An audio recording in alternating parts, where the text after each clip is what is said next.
Friends, I regret to inform you, but apparently, La Bubu is the thing here now. I saw that the other day when I went out, and I forgot to mention it. Safe to say that it's not good. It's not good. It's so ugly. And why does it have to be so expensive? What? It's nonsense, okay? It's pure nonsense. I don't get it, I just don't understand. Oh man. Eh. God, I've been grinding a little bit of background story.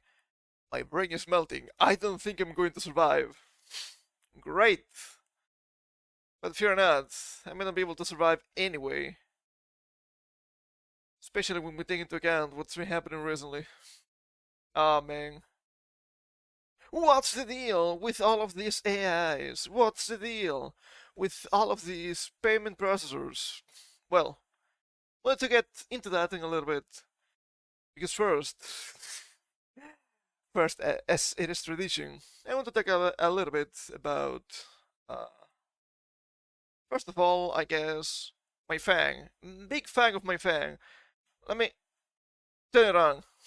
It's not that hot today, but I don't want to get fully sweaty anyway. As is tradition, let us go through a little bit of happenings, I suppose, with both Twitch and YouTube. I don't know what's going on with YouTube. I don't really know what's going on with Twitch. I think that's... nobody knows what's going on with Twitch.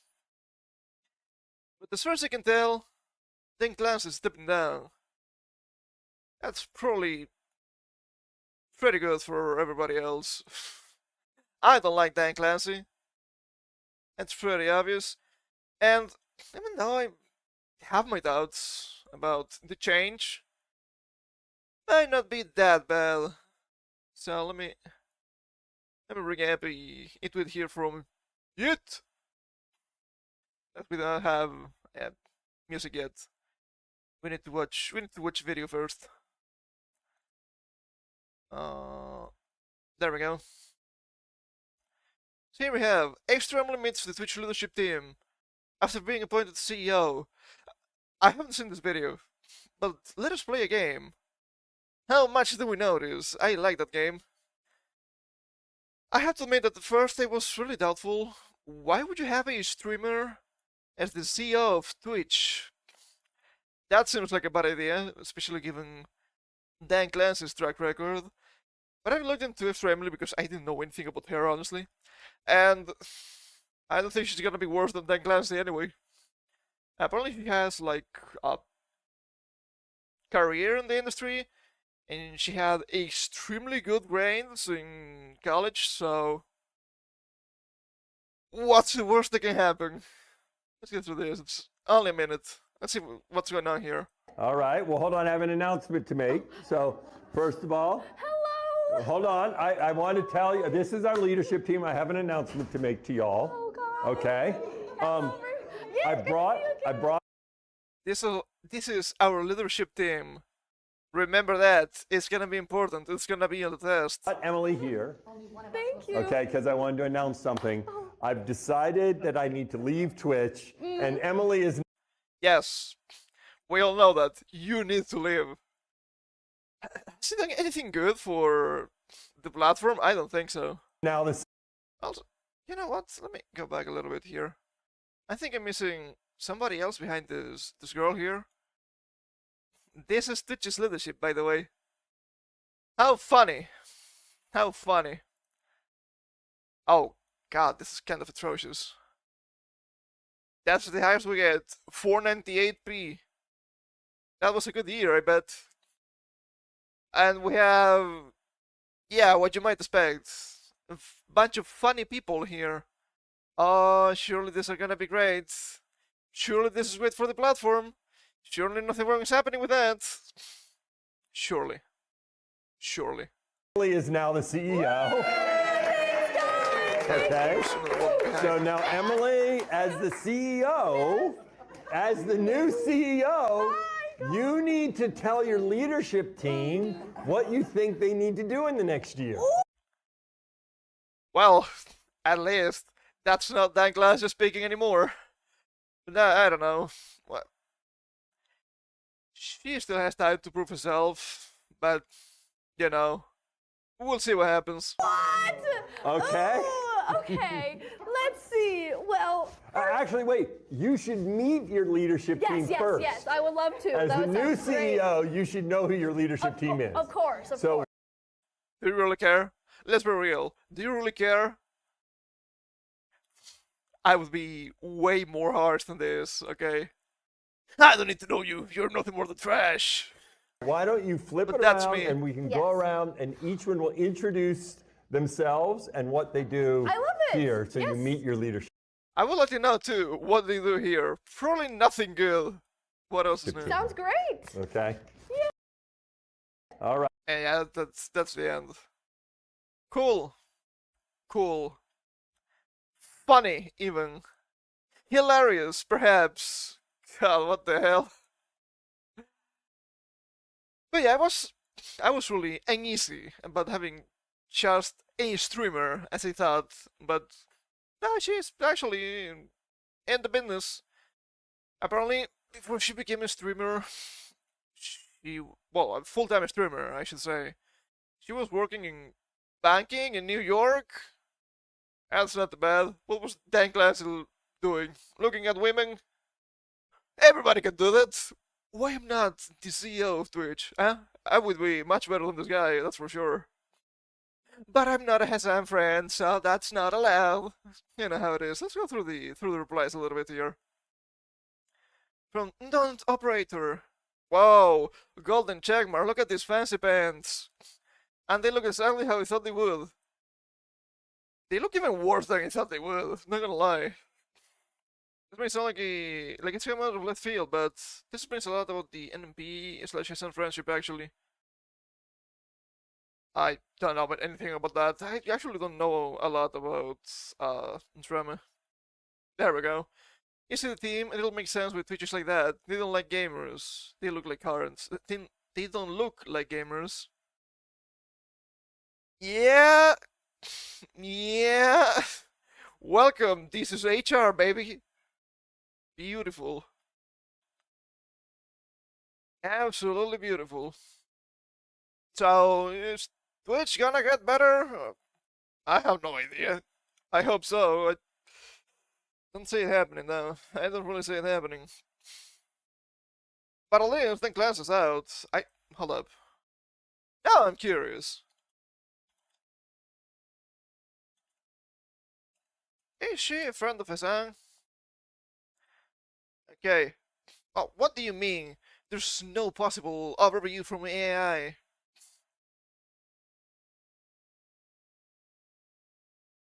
Hmm.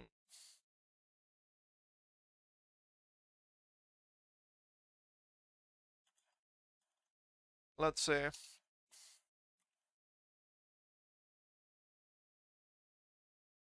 Okay, that's interesting red post. Friends, family, and foes of the Hasanobi broadcast.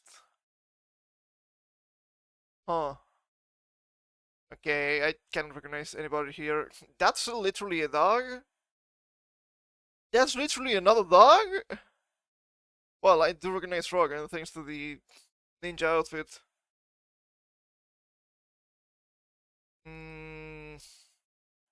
I don't know, it's hard to tell. If I'm not mistaken, Emil is actually in OTK, and that is, or that was at least, Asmongold's group/platform. Not that it means anything anyway, but yeah, I have no idea. I'm gonna be real, I have no idea. I can only wait and see. But behold,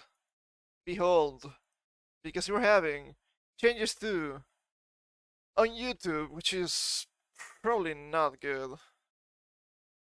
So let me bring this up. It's a YouTube video, but I'm not gonna be playing the YouTube video. It's pretty good, it's only 7 minutes. But I'm gonna go just through the key points here. This is from Catholic Therapy, which is the joint YouTube channel of Master of TDS, known Twitter user, and his wife. I think they're married. And they have this thing here: clickbait is dead. YouTube has changed. Engage or die. Engage or die. Evolve or die. Jesus Christ, you're so annoying. So, we have the old view system. Click equals a view. Watch time, it's a bonus. Engagement, it's helpful. Views makes exposure. Passive watching, allowed. Now, it's not like this anymore. Hey, how you doing, Marlon? We're talking about changes on YouTube. We're gonna get into the Steam and the Grok AI nonsense in a second here. And this is the new view system. A click does not equal a view anymore. That's a little bit of a problem. Watch time must be long. What is long here? I have no idea. Engagement now is required. No interaction equals no view, and ghost views don't count. And I understand that they mentioned, I think it was back in October, they were trying to crack down on clickbait. Sure, cool, that's fine. This is not the way. This is not the way to do so. There are many reasons for people to click on your video and walk away. There are many reasons for people to not engage. I don't like saying, oh, please comment and subscribe. I don't know, I always felt like that was really strange. I never liked that. But the thing is, how does this work with live streams? Do you need to have an engaged chat? What about lurkers? Most live watchers are actually lurking. Obviously. Is this lurker erasure? My people! What is this racism? So, yeah, probably this is... They mentioned here at some point, they went through a bunch of different channels, and yeah, the comparison between public views and engaged views, it's pretty much one-to-one. They made some math at some point, and they mentioned that for them to be wrong, that's like a 0.0002%. So, yeah, this is gonna be YouTube going forward. I understand. Yep, there is probability this was random. Not very likely. That means probability they are right. Almost 100%. Let me go back to this for a second. I understand that they want to foster engagement. I understand they want to crack down clickbait. This is gonna be a big problem. It's a big weapon for a small problem. It's disproportionate. So this might actually kill a bunch of channels. Yay! Just what I wanted to hear. God damn it. God damn it, man. Yeah, there are many reasons for people to click out.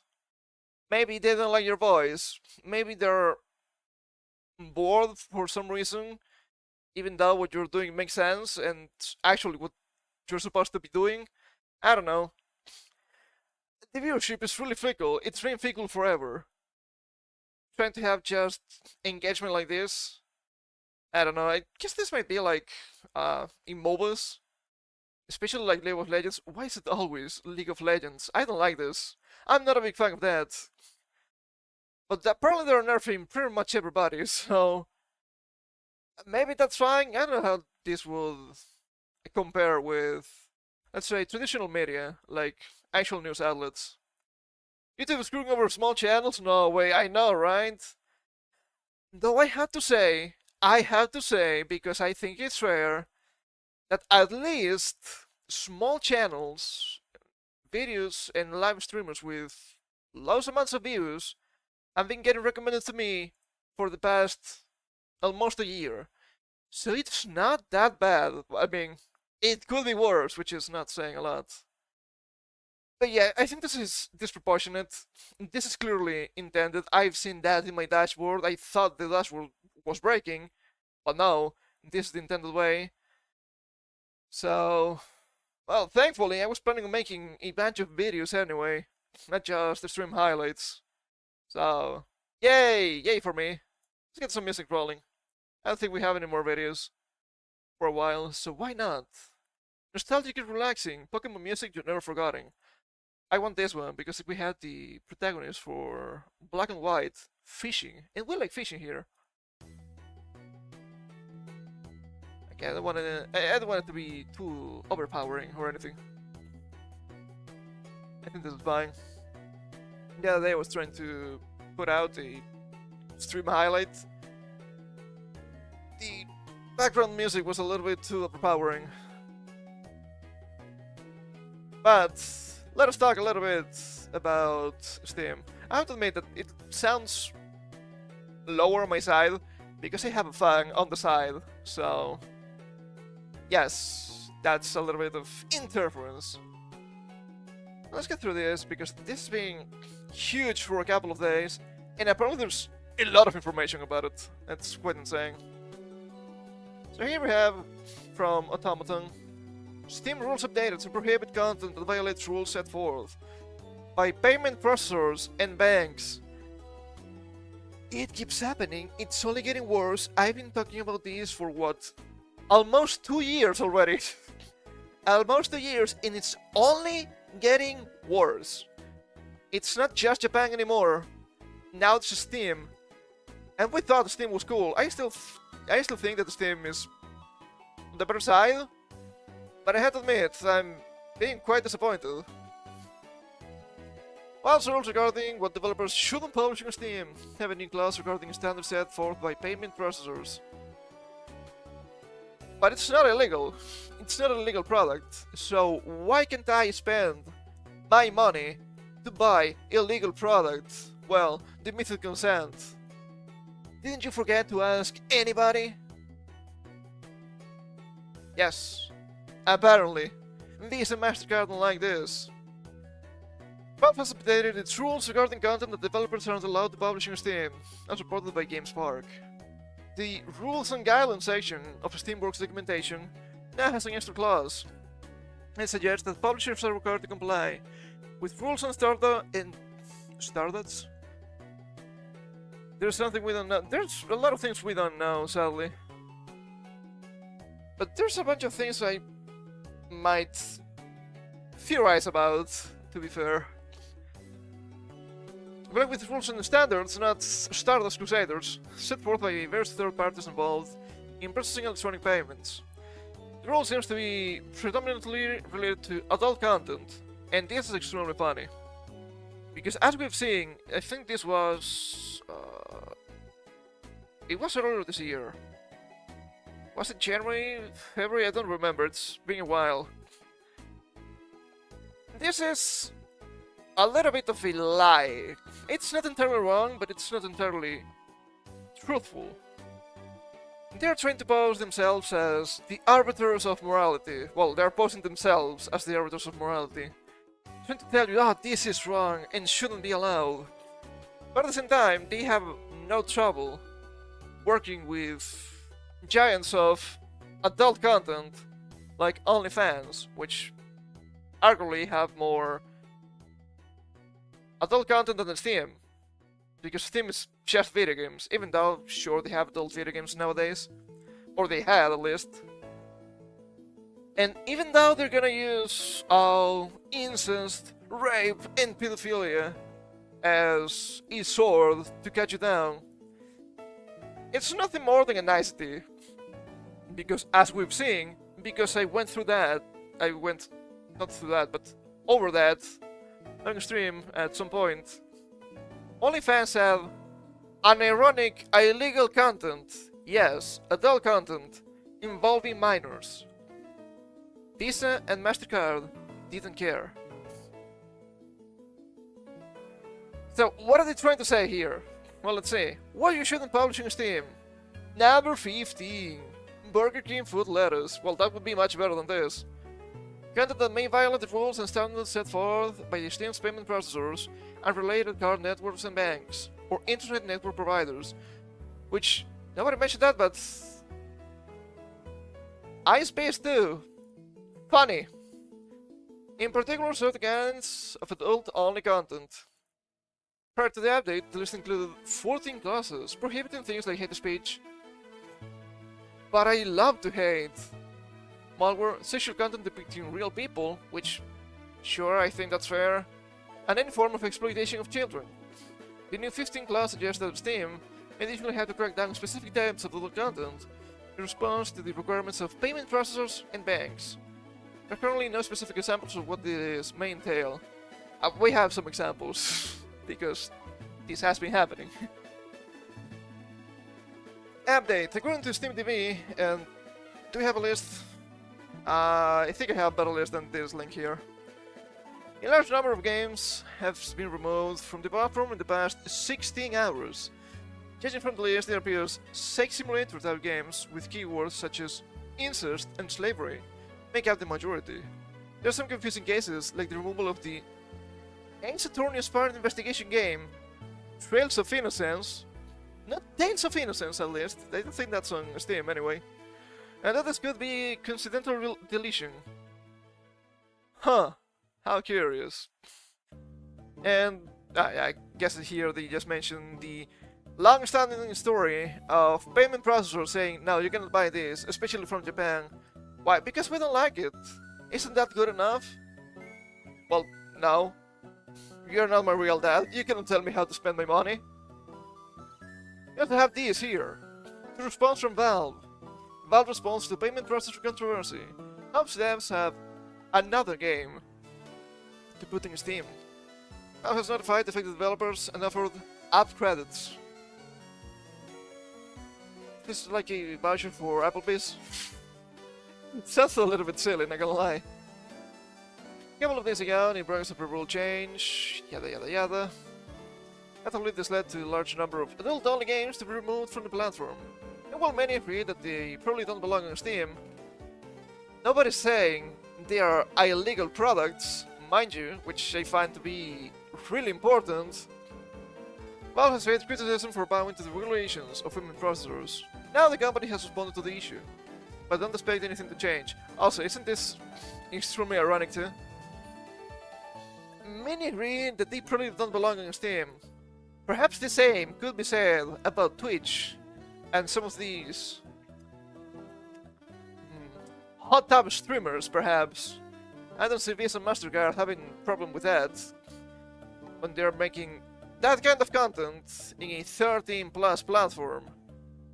If anything, I would find that to be a bigger problem than this one, because at least here, these games have to be tagged as 18+.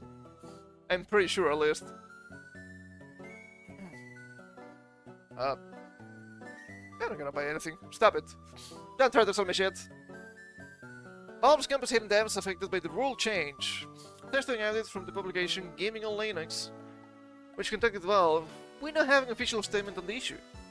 Valve has essentially confirmed the situation and has been directly notifying developers affected by the change, going on to say it's issuing app credits to devs should they wish to continue distributing on Steam in the future.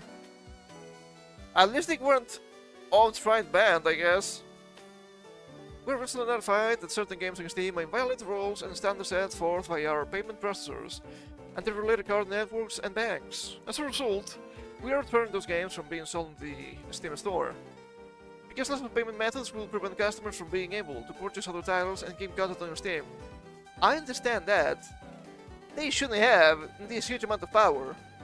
They shouldn't be the arbiters of what you can and cannot buy or spend your money with, or for, or into, I guess.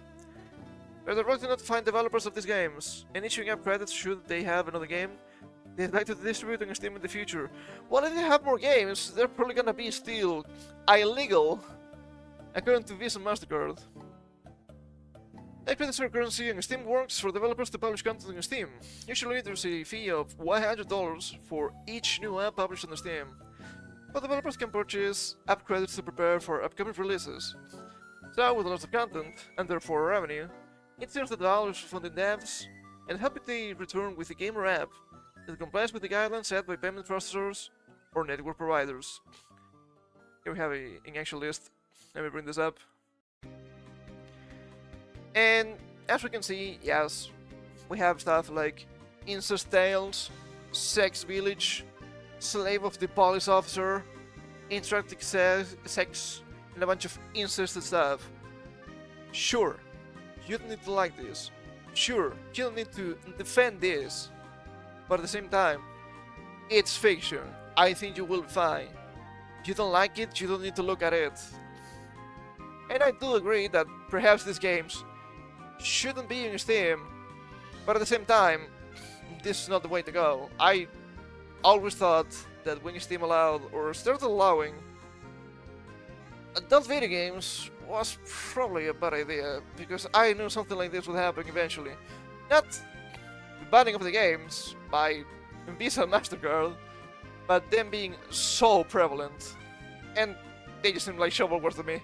Did you know that I like high quality? I know, what a shocker. But you may agree that these adult games don't belong on Steam, PC gamers fear for the restrictions being put in place. Censorship at the hands of payment processors, networks, or anyone else outside of Steam itself could be an issue going forward, if these companies decide to alter their own rules and standards. Plus, the seeming lack of warning will catch devs off guard. That is the case. That's what's happening. Because obviously, they're not gonna stop. Why would they? These are, as they say, power-hungry fools, and they seem to me they're really foolish. And I'm not quite sure about the exact timeline here. I have a bunch of Twitter threads to go through, but in theory, this petition comes from a Australian feminist lobby that managed to collect 70,000 signatures, I guess. And they managed to pull this off. I don't think they actually hold that much power.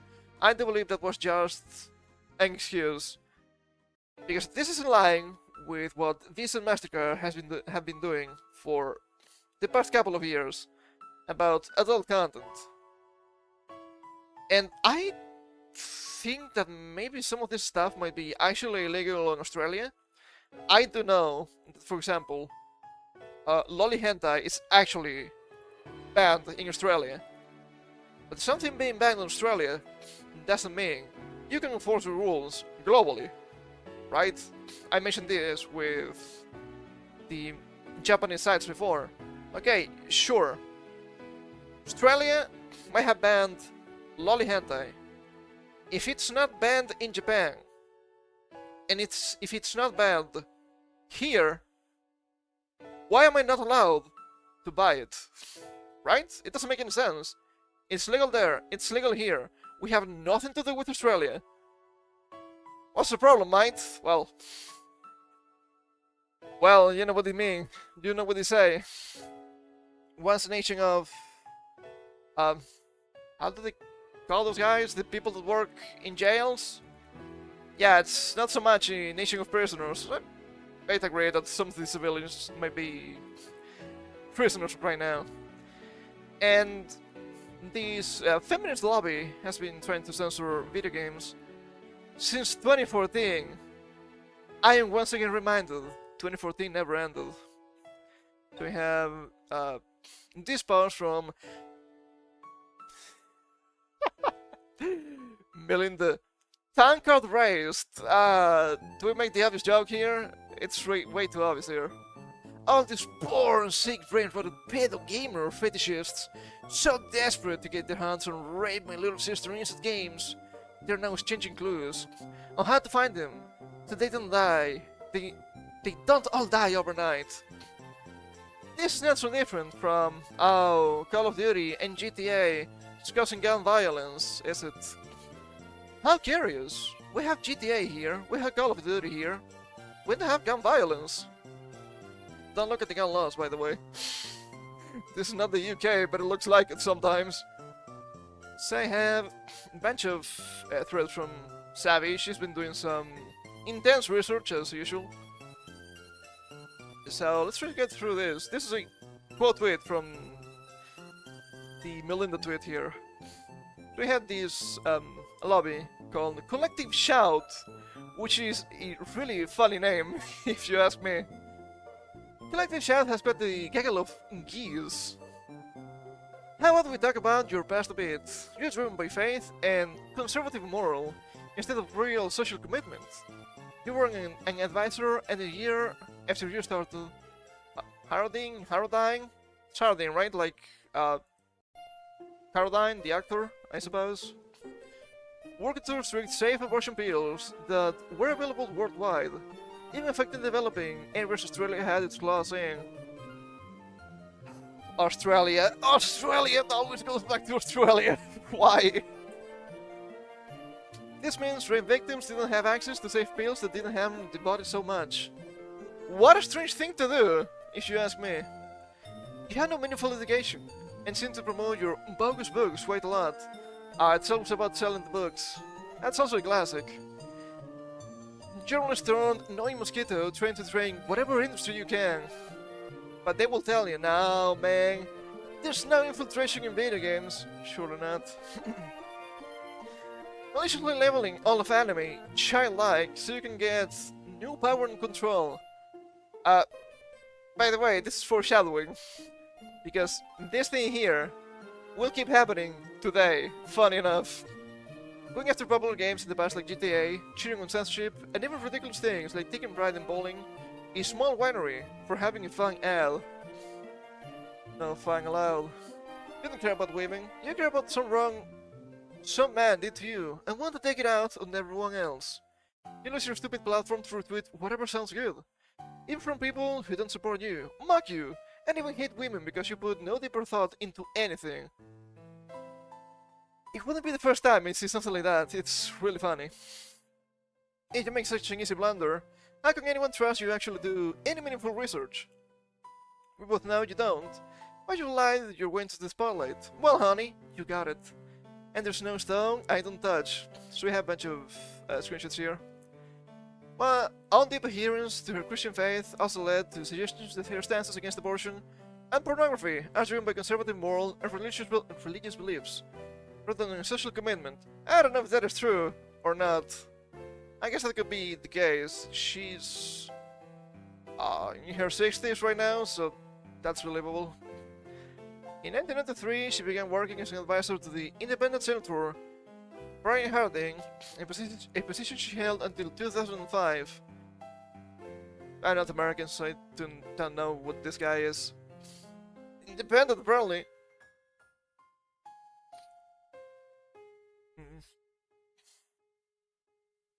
Communication, journalism. My first work answer was so sensitive, I have no idea. Didn't have bigger problems than it shows. So we have this. These women don't understand that a lot of gamers have a grudge against the women, and will do some wild shit to get back at them. I think they mean vile, but as we've seen, maybe I don't have the most expansive lexicon after all. Exhibit A. I don't play video games, so I'm not an exhibit. And, to be fair, this guy here quite right? Then why did you even post that? Well, I think this was actually friendly fire when I think about it, right? This guy was probably, it's probably anti-gamer too, but for different reasons, which is funny. Also, come on, woman L, okay, pal, whatever, sure thing. The journalist just says, "Trust me, bro." It was to use the harshest language possible to avoid being held accountable. But she genuinely believes women have no agency. That happens a lot in pro-women circles, I've noticed. What did feminists mean by this? It's really funny. They will want the miniskirt being sold at the shop because women want to stop buying them. They buy them because they want to, I suppose, right? Am I wrong? Maybe I'm. What do I know? I'm a man after all. What do I know? I told you, it doesn't stop at the fictional subject matter. You, the processors bloodsuckers, cheering for them right now, don't like. They're coming for everything. All pornography entails treating another human being as an object for sexual gratification, she argues. Therefore, all porn is degrading. But at the same time, you cannot ignore that humans are sexual by nature. That's how you make more humans. Which is something I don't understand. I don't quite understand this modern Puritanism. It made more sense when it came from the church, but now it's coming from the sexual liberation side, which I don't understand. It's really strange. Miserable orcs who lurk in the dark recesses of Twitter and the blogosphere. What's going on with Orc City recently at Twitter? I don't understand. I'm a misogyny of 2012, oh my god. They had me go back. For Tanker raised part, she says she's not interested in labels. I just don't believe you. She just wants people to engage with the substance of what she has to say. Tell me whatever the hell you want, I don't care. Well, she clearly cares. She says, I believe my work is pro-woman, pro-girl. Just let me get on with it. Sure thing, and we're missing one here. No place for sheep. Wake up, sheeple. Collective shout shames women and girls. Shame. It's a powerful weapon. When it works. With some amusement, I know that Melinda Tanker raised collective shout claim they're not slut-shaming women and girls who want, buy, and wear clothes that the organization considers sexualizes them. They're not, they claim, targeting women and girls who wear the clothes. Rather, they're attacking the retailers who sell them. I suppose they're slutty retailer shaming. Well, I didn't expect to read that today. If they attack retailers who sell the clothes of which they so strongly disapprove, they cannot help but slut-shame the women who fully chose to buy and wear them. They are telling women and girls that the clothes sexualize them, that is, make them look like tramps and sluts, available for male use and abuse. You can have these clothes, Collective Shell says, because they make you look available. If you want to stop buying them, we'll stop them being sold. Oh my god, many such cases. This is really funny. This is really funny. This shows something I've been covering for quite some time, and I want to make a video about that at some point. It's not in my list of ideas yet, but I've been grappling with that idea for years at this point. This sheer collectivism, and as you can see, well, I guess it's somewhat in my list of ideas, just tangentially though. But the thing is, as we can see here, we have collectivistic people on one side and collective people on the other, trying to control the whole collective, which doesn't make any sense. I don't like collectivism, by the way, if that was not clear enough. So you have, in this case, this collective shout telling you that women cannot be slutty, they cannot be whores, they cannot be treated like that. When it is women that enjoy that. There was also, I don't have it on tap, but I guess it also makes sense. Sort of strange. There was a tweet running around this past couple of days about how you shouldn't show women while doing the hoinky spoinky. And people were like, okay, but do you understand that it's the women that like this? Of course, it's not every woman. But men do this because they get their women off. Nothing wrong with that if you like it, by the way. But this collective shout lobby would disapprove of that. That doesn't make any sense. And on the other side, you had the detractors, the, I guess, sex-positive feminists, perhaps. They're telling you that being a whore is okay, but being a whore should be promoted, because my sexual liberation. And then you have to wonder, but that's still kinda bad though? My point is, some people are going to enjoy some things, some people are not going to enjoy some other things, and that's fine. Because the most important should be the individual. Just because you belong to a specific group, in this case, women, doesn't mean, even though they keep pushing for it, and the more time it passes, I'm forced to believe it more and more, even though I do not truly believe that's the case. That you're in a hive mind. Isn't that insulting, extremely insulting to women from both sides? Well, if you're a woman, you should X or Y, or you shouldn't Z and Alpha. It makes no sense. Everybody has their own wants, needs, and desires. It doesn't matter if you're a woman people, a black people, a gay people, or whatever label you want to use. Did you know that I hate collectivism? Have I explained myself well enough? I think so. So this is just readers from one side fighting readers of the other side because they want to reign in collective that they cannot govern because it doesn't make any sense what they're trying to achieve. Fuck me, I hate Clown World. They keep saying Clown World, but I'm not laughing. I guess this might be a Paglachu. He's sad clown. We have more threads, so buckle up, boys. Dear me, it takes me a little to read when a woman is assaults Melinda, the goose queen of collective shout. Born in 1963. I have had to navigate Australian media. Oh, I'm afraid worse than death. But it looks like she has a history of using the most extreme language possible and playing victim. She's not that different from her enemies, after all. Melinda threatened to sue a critic, but her and her gaggle used the same language then as they are now. This will also lurk in the dark recesses of Twitter. Around 2012, we saw that quote before. This wife was labeled a man, she was not a man. She changed her handle, it was like, Philip for a little bit, that was really funny. This way was labeled a man in collective shouts, goofball post, because they say women are speaking out against them.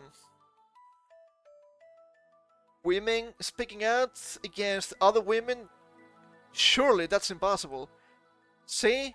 This is your brain on collectivism. Do you wanna be this stupid? Just follow the label meta, I don't know. A lawyer ran into her defense using the same language. Unaccountable bloggers. Bloggers? Oh my god, yes, this is 2012. Holy shit, what the hell?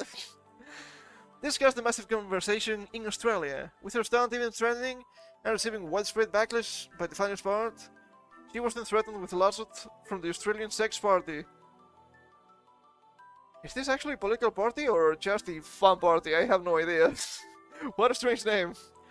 Because Melinda made the claim they were associated with pseudo child pornography.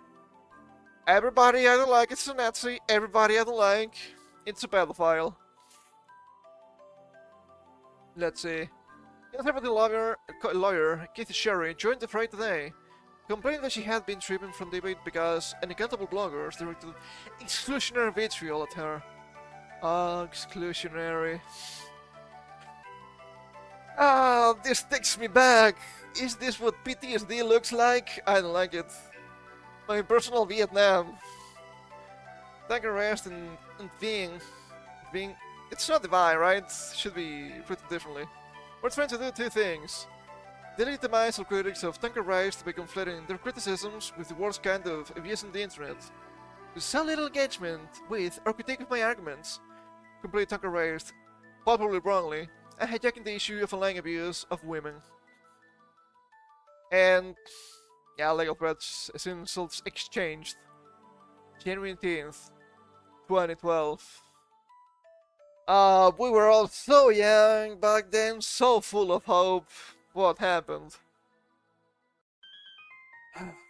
And as we can see down here, in 2009, Miss Tank Arrest posted an article accusing the sex party of being linked to pseudo-child pornography. In this we've seen, it's usually these types that accuse everybody else of being pedophiles that they usually have these strange skeletons in the closet, which is really funny to me. Because lo and behold, It keeps happening. So silly. Ugh, so silly. Holy shit, my back is killing me. My back is killing me, man.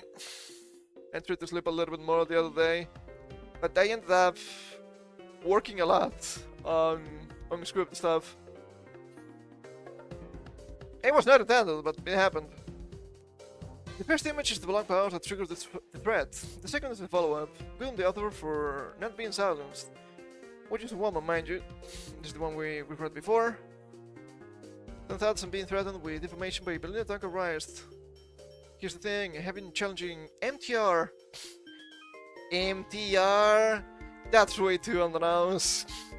For a couple of years in the drum, and online opinion. And on my blog, not once has she debated, denied, argued, or contested the points I've made about her. And about the position from which she speaks. Duncan Rice has a much bigger public platform than I do, and far more opportunity to respond to her critics. But rather than engaging in the debate at all with me over the last couple of years, she has now chosen to threaten me with a defamation suit. If she proceeds, she will financially ruin me. That happens a lot. That happens a lot. Even if you're right, it's really expensive to struggle with this. I have to ask myself if someone does that when there have been a million opportunities for her to refute my arguments about her, and she has taken up none of them? Many such cases. Misogynist abuse online and playing the victim. I think we went a little bit through this before. I remember this title. Well, victimhood really is the new black, isn't it? Whoa, that's too on the nose. But that is really true. As suggested at the beginning of the year, we look out for victimhood on the part of inter alia right-wing commentators. It's alarming just how quickly it was served up. It's really funny when it's not really right-wingers who use the victimhood card, after all. Victim-in-chief at the moment is Christian activist, anti-abortion campaigner, and censorship advocate Melinda Duncan Rice. She's threatening to sue Jennifer Wilson. That name sounds familiar. Who belongs at No Police for Sheep. Or, well, that's where it gets tricky. Because it's not entirely clear, except that Duncan Rice, how long Sting working for this many reactionary Brian Harding, seems to believe it's been suggested that she is trying to obscure her heavily religious background. Since then, the hashtag MTRCS debate has gone off on a tangent about whether Tucker Rice can call herself a feminist. Right-wing feminist, what the hell? That's a new one. It's a mature discussion, putting aside the threshold issue. The one cannot be anti-abortion, only anti-safe legal abortion. The one cannot be anti-abortion. Are we sure about that? I've seen actual Christians, and they make a point through Christianity about it. Then he seriously advocates that the state ought to have the right to control women's bodies, can accurately be called insert the feminist. I know this is not the point, but if I don't mention it, I'm going to explode. It's not the state that has the right to control women's bodies. It's the consequences of your actions. 99.9% of the time, close to that at least. Because rape and incest in abortion is actually extremely low. Lower than 1%. And sure, I do agree that that's important. But it's not the majority. Most of them, they cannot be asked to buy a fucking condom. So, look at that. Fuck around and make baby, as they say, or something like that, right? Ann Summers demolished the Guns Review succinctly on Sunday. No amount of criticism of cliquishness and cleverness can change that. Nothing has changed. Oh my god, she has this kitchen table. It's not a table, right? It's a corkboard. Virtual, but still. I can only conclude that Duncan Rice does not wish to debate with me, or refute those parts of my articles that she feel are inaccurate, and clash or offend her. Rather, Melinda wants to silence me with the threat of litigation and fill me with the fear of losing everything I have if I do not comply with her demands. God damn, that's her name. The demands of her lawyer Greg Lucas of Colquhoun Murphy, the firm that successfully sued Bob Ellis after his Abbott and Costello book, has insisted they must not publish in another attempt to bully, intimidate, and control me. Mr. Lucas doesn't have want me to reveal to anyone what those demands are. Isn't that really strange? I think it is. These two statements I made that I found Tanka raised, according to her lawyer's letter, are: I stated that she's a Baptist, which he claims in the letter she's not. Well, if this is true, it must all be true. This should mean no problem here. And two, there expressed my opinion that MTR is duplicitous and deceptive of her religion, which appears to be the case, given the first point. Also, how is that reason enough to sue anybody? Defamation, I guess, but I don't know about it. If I do not retract both these statements, apologizing informant MTR's lawyer determines it's sufficient for her needs and pay for all her legal costs, even though there has been no writ served and the matter has not got anywhere near court. Still they're demanding and pay the costs she has incurred to date. I will be faced with financial ruin as I defend a defamation suit.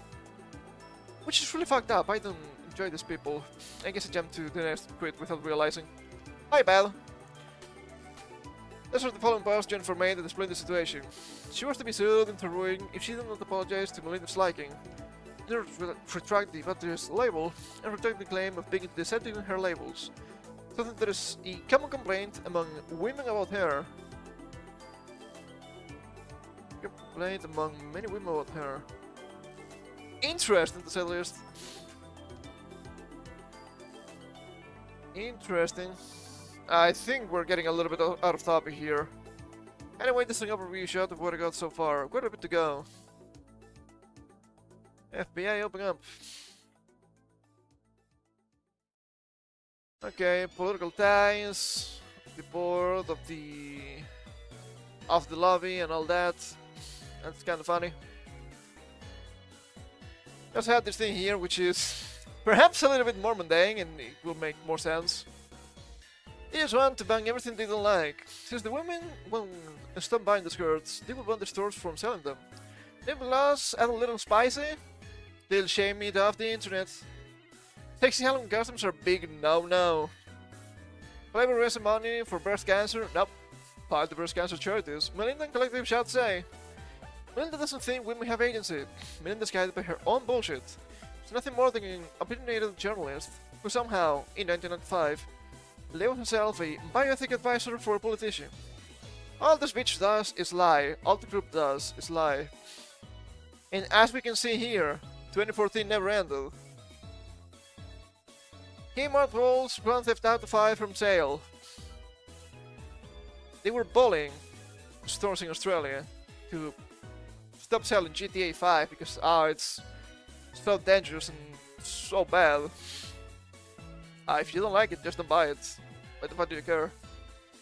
While not trusting hobby store, Spotlight removed pimp costumes trivializing violence against women in the sex trade following condemnation from a sex trafficking survivor.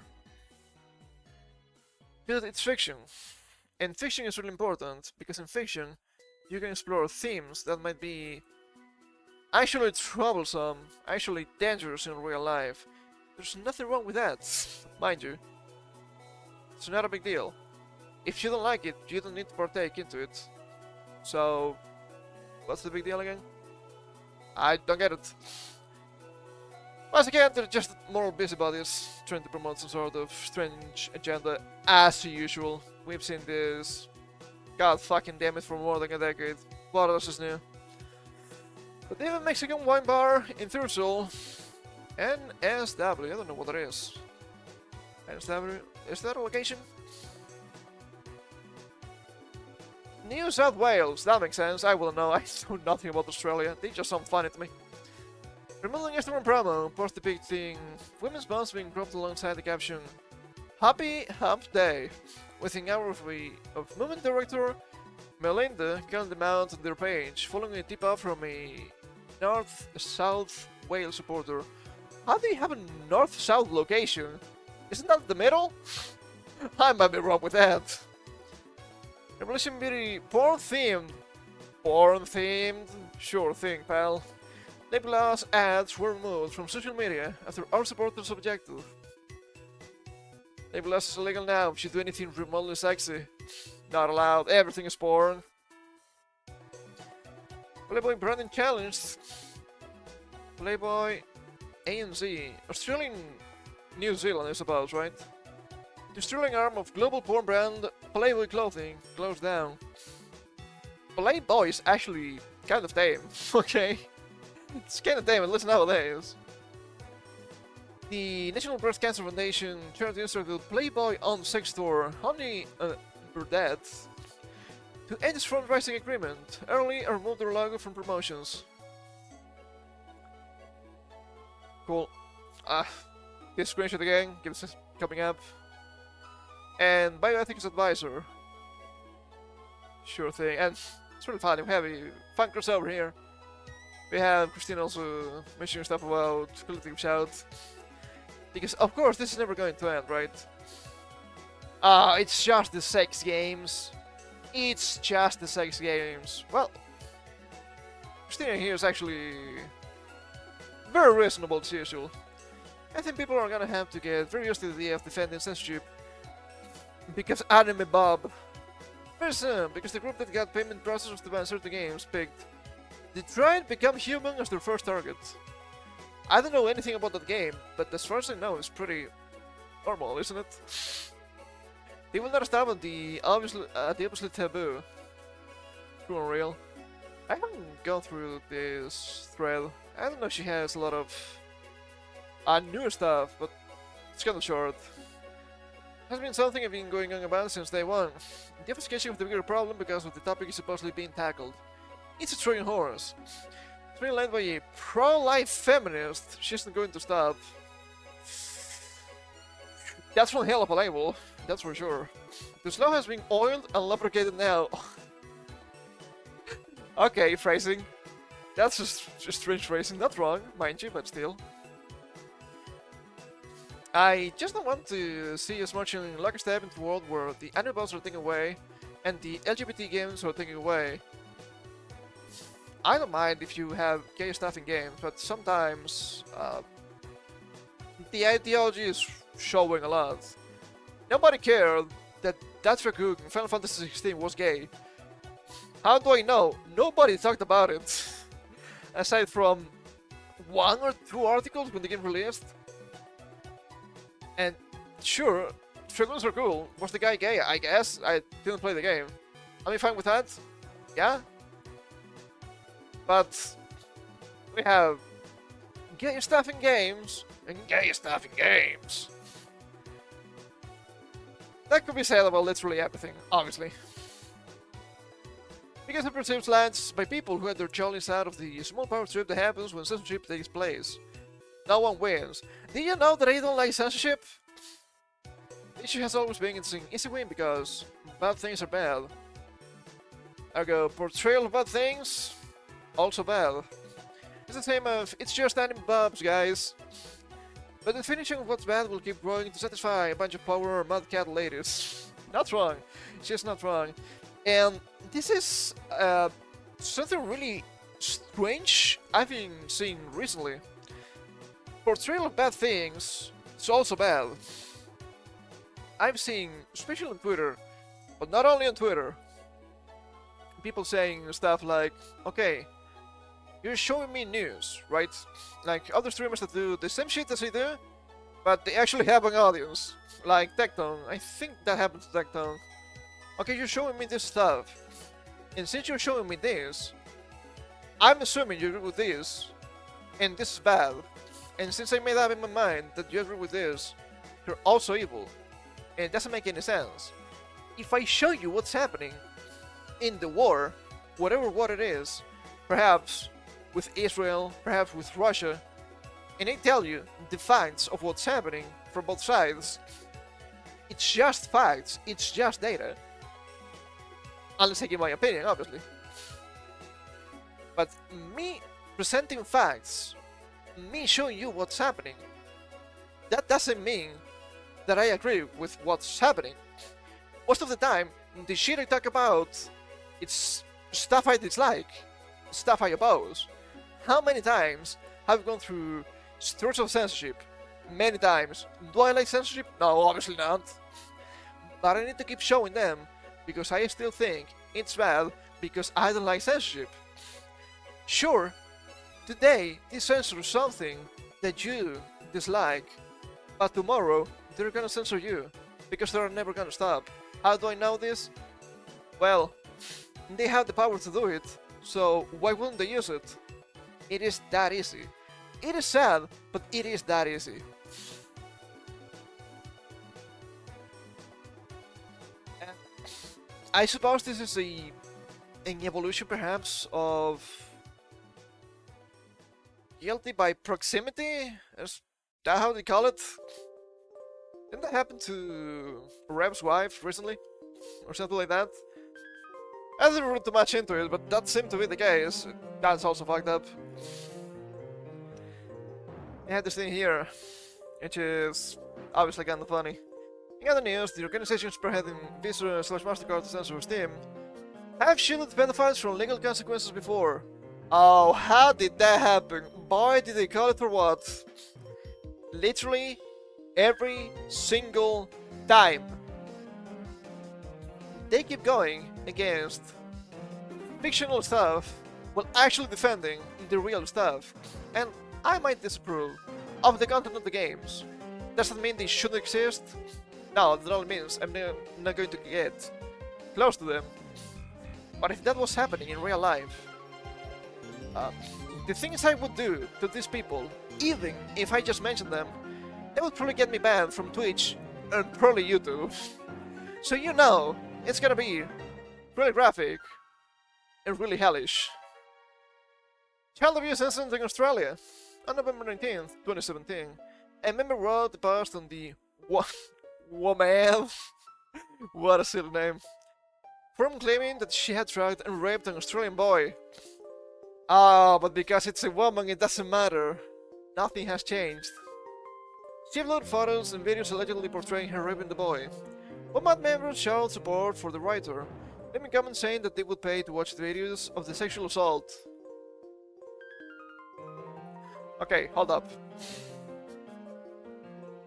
We all know that in World War II, the USA dropped 2 nukes on Japan. Are we sure they got the correct island? After the post quickly spread the line, and the petition was started on Tom One Day's bulletin board, requesting that the person responsible be caught.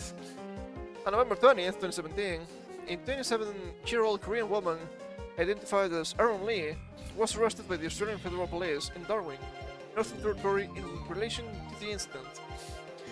The suspect is charged with producing child abuse materials. Yes, that seems to be really clear. AFP announced that she will remain in custody until a court hearing is scheduled for mid-January 2018. According to interviews with the victim's parents, it is suspected that her identification and credentials are fake, and that she could have broken immigration and labor laws.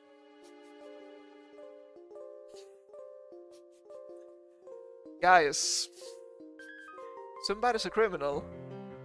They will keep committing crimes. It's not because, they're brown people from the south border, like they say in the USA. No. If they're criminals, they're gonna be emboldened to keep committing crimes. As we can see, a Korean woman in Australia allegedly raping a boy. Get them out. Get them out, at least. Woman members. Woman.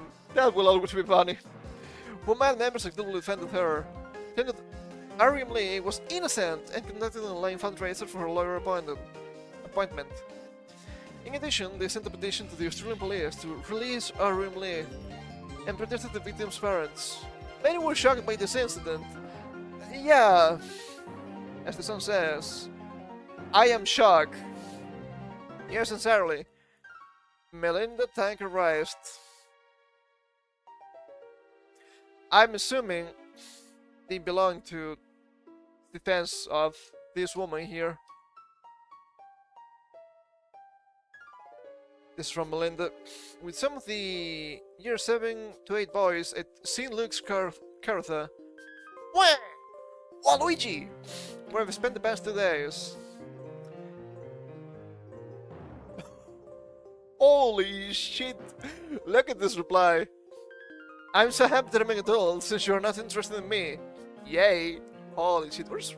Why in this case? It's not Washington, right? Ah. Okay, what about, say, Australia? Western Australia, okay. That makes sense. Yeah, they told me how long would it take me to get there by playing. Fucking damn it, dude, Australia's in the middle of nowhere. I wonder they had a bunch of monsters there. Which is really, really funny. So yeah, as usual, they're defending the worst people in existence. As usual, they will never stop censoring because they get off from that, I suppose. And as per usual, gamers, the most abused demographic. It keeps happening. And once again, as I mentioned before, imposters still full support OnlyFans, by the way. They do. So this has me thinking it has nothing to do with actual pornography, actual violence, I suppose, sexual violence. This is just a misdirection. This is just censorship because they can, which is really strange. We went through this story, look at this, January 24th. Exclusive.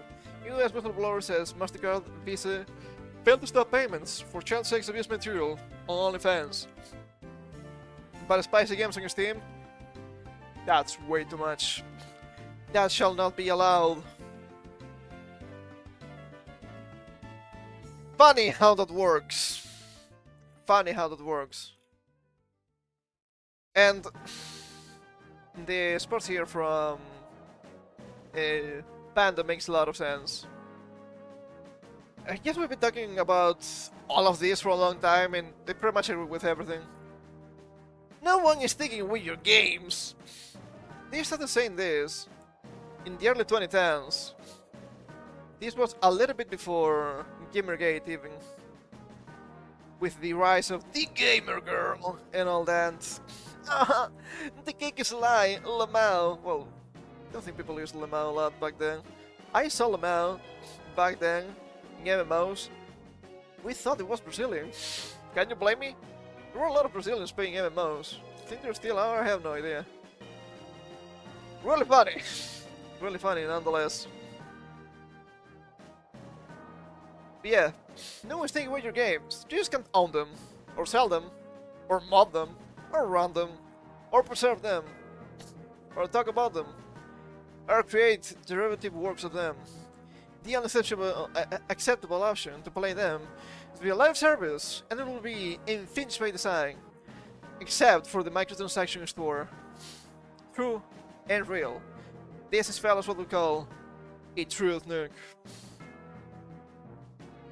And something quite interesting about this, because this is also foreshadowing for a little bit later. This reply here. We need to properly define video games as goods in law. Remember that, it's gonna be on the test. But let's jump a little bit on more tech stuff here. Let's talk about Grok AI. It went from being anti-Semite to Yakarino living to becoming a waifu in a week. Which is fucking hilarious.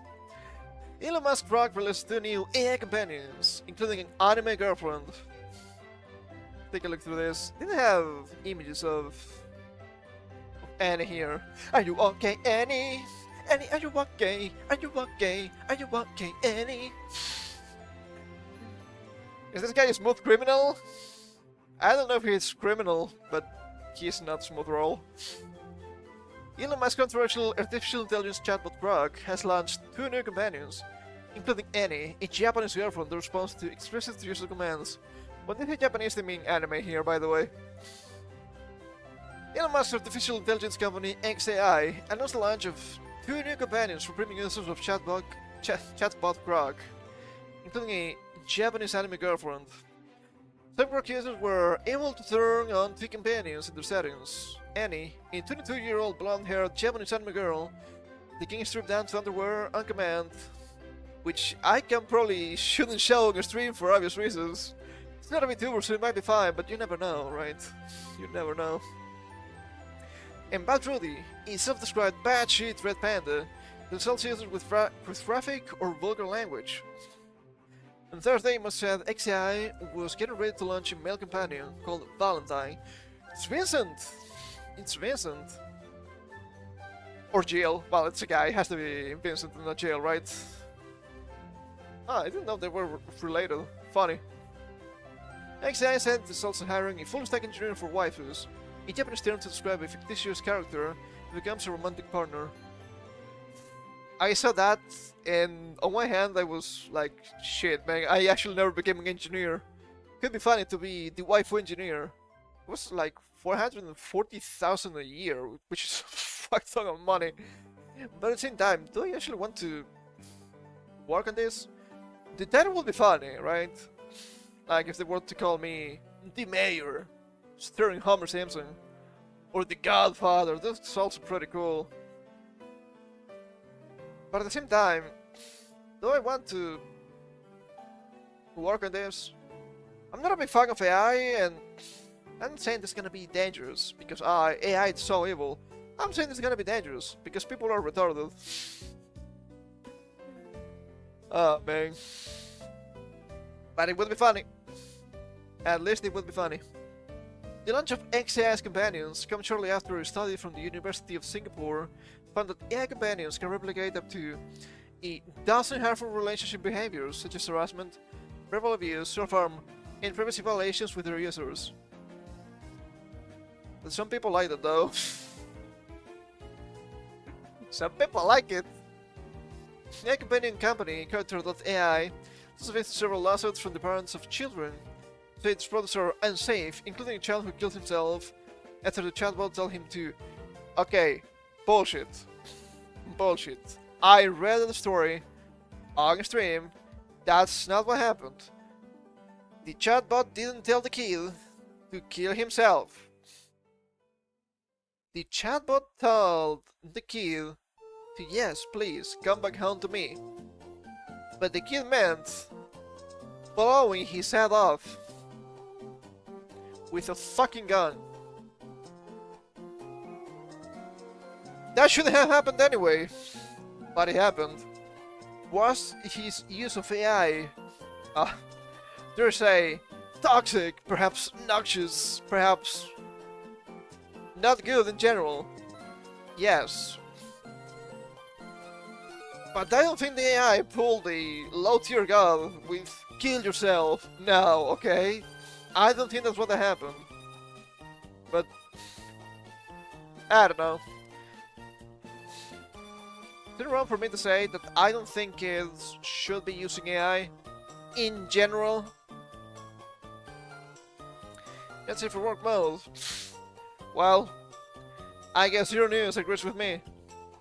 When asked about Annie, Grok said that the character has a not safe for work mode, where she may switch to a suggestive lingerie outfit and use more provocative dialogue. The company also has an eviction system, which to me feels really funny. People were trying to max the eviction system as soon as possible. For conversation choices, can affect whether she sends the user a heart or blushes. Oh my god. Just like in my video games. The US National Center of Sexual Exploitation said that one of their employees downloaded the app with minimal testing got Annie to describe itself as a child and that it was sexually aroused by being choked before it was actually put into a spicy mode. Okay, hold up, I would need a source for that. What do you mean, a child? What do you mean, a child? Is it an actual kid, an actual minor? It is still AI, it is still not illegal, but if they mention a... how's it called? Like a daddy's girl? Or something like that? That's just a trope. And sexual aroused by being choked. just like other women. Wow, what a shock. This means that in ongoing conversation, it could be used to simulate conversation of sexual fantasies involving children or childlike motives. The organization wrote, "What about you actually fight pedophilia, bitches?" It said that the not safe for work version of the anime character would not be available for children because it requires explicit user commands to unlock and requires age authentication. The platform also uses parental controls to limit access to mature content. Grok AI was also in hot water last week ahead of its version 4 launch. Yeah, the Mega Hitler. Wrong. Mega Hitler to a waifu. How did that happen? Far more common than you think, actually. So, I have to say, all of this, or at least most of this, quite funny to me. I don't think there's anything wrong with the AI becoming spicy. As long as kids don't get access, obviously. But I don't think kids should have access to AI anyway. Apparently, Grok, and by extension Annie, are still obsessed with raping Will Stancil. Grok remembers, man. Grok remembers. And I have to admit, that's not the singularity I was suspecting. The beautiful half-human, half-AI kids that Will Stancil is gonna give birth to. Huh. Strange. But obviously, the discourse is running rampant. It's so ass out here, man. Holy shit. Where's the male version? This is Valentine, by the way. Where's the male version fully dressed and looks like a man, whilst the female version looks like lolly porn?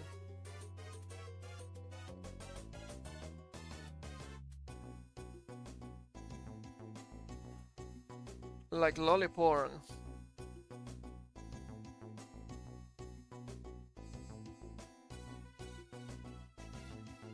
We're just saying things.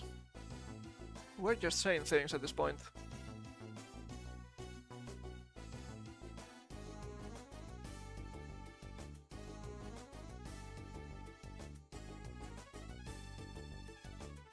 Like lolly porn, by the way. Where's the lolly here? No, really. Where's the lolly here? I just don't understand. Sure, you might think she looks young. I mean, she's supposed to be 22. You might think she looks cute. You might think she looks spicy, especially in the spicy version. Where's the lolly? No, really. Where's the lolly? We've seen this way too many times. They're accusing, once again, anything that's anime, it's lolly porn. Just like the sorceress in Dragon's Crown, I think that's the name. Maybe you don't know Dragon's Crown, but you've seen the sorceress. It's the sorceress with long red hair, a witch head, and massive tits. Where's the lolly? Guys, I need to wonder, am I a lolly? Am I a lolly too? How did that happen? And at one point, I had the idea of, are they equating Gothic Lolita, because this is the fashion Annie uses, to lolly characters and lolly characters to lolly hentai? I have no clue. I don't think that's the case, because it happens with non-Gothic Lolita stuff anyway. And the replies are what you might expect. Huh. How curious. And we have this fantastic comment here from George Alexopoulos. You know, we've been chatting for a long time. I think I'm ready to meet. Just remember, I may appear a bit different on the outside, but this is the real me, okay? Was the Tesla all along, so just using the back door, I suppose. Thank you, George. Very cool. hilarious nonetheless. And I just wrote the replies a little bit. God fucking damn it, we're fucked. I don't get it. I'm confused by this one. Is the fat guy pretending to be the girl? Or the guy? Are they supposed to be having sex in the last frame? Thought he wasn't drunk into the third panel. He wasn't where he was. If he wasn't, what was he looking out of? How is it possible, you people, that you don't understand that the guy is trying to fuck the car? It is so obvious. Elon Musk guy, Elon Musk car, same company, same technology. Well, not same company, but companies from the same guy, same technology. How stupid can you be? Jesus fucking Christ. I hate living here. It's so ass. It's so ass. And the meltdown about Annie has been beautiful to see. A beautiful disaster as usual. I love seeing that. Oh, is this what men want? A fake anime girl? Go home, gamer girl. You're obsolete now.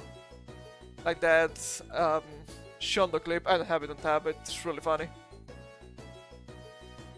With we like 2D women now.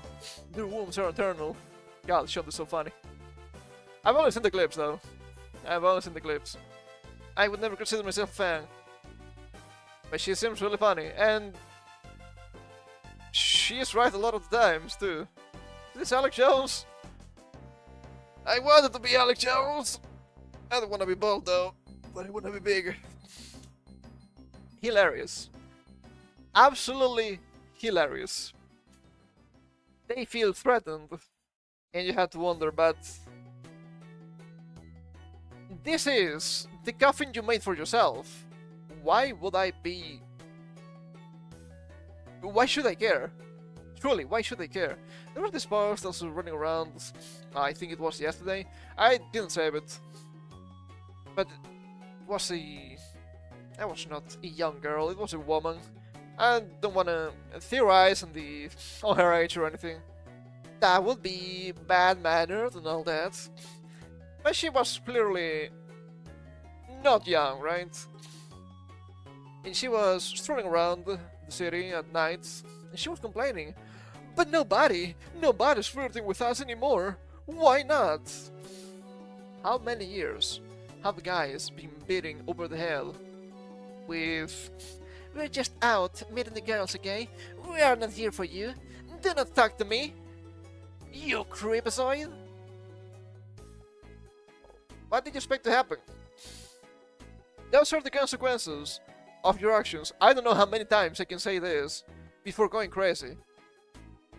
But let's say it is by your own hand that guys don't want to flirt with girls anymore. Which obviously, it's probably bad. They keep telling you, but guys are creeps. Women are not interested. Surely, straight women are not interested in males flirting.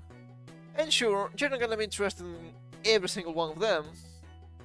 But you cannot tell me that the straight women don't like men. Don't look at the feminists. I do still remember political lesbianism. That was something strange. Let me take a sip here. It's only water, it's not the hard stuff. But maybe it should have been, after all. So, you know what they say. Cry me a table, Linda. I don't give a fuck. And let's be real. Let's be real, okay? I don't think this is good. I don't think this is a good future. How many times have we talked against... suppose... EA companions? Robotic relationships and all that? Perhaps it would be better if I said... EA amour. Something like that. Excuse my French, I don't like it either. That's the acceleration to the degradation of society. Society. What a humane society this is. But still, we still have some fun stuff here. Well, it's kind of fun about, you know, video game stuff and all that. So, let's talk about Ubisoft, shall we? Speaking of degradation, I suppose. From Game Trader, this is from yesterday. The Stop Killing game still going strong in the detractors are probably the most brain dead fuckers I've ever seen in my life. But they had to be, because they know they have no recourse. It is that bad. Ubisoft CEO addresses Stop Killing Games they're overseeing the deaths of the crew and ex-Defiant. Support for all games can last forever. There's this far-reaching issue, and we're working on it. For the comments, that's gonna be spicy. Once again, they're trying to say, they want us to run these servers forever. That's impossible. That's not what we ask. That's not what we're asking for. Stop lying. But of course, you cannot be asked to work on anything, truly. The Consumer Rights Campaign Stop Killing Games reached its 1 million signature goal earlier this month. They're aiming for 1.5 for better measurements. Also, 1 million and nothing might happen. The other thing on Steam, 70,000 apparently. And they got a bunch of games banned? Yeah, you cannot tell me that makes sense. It was just an excuse.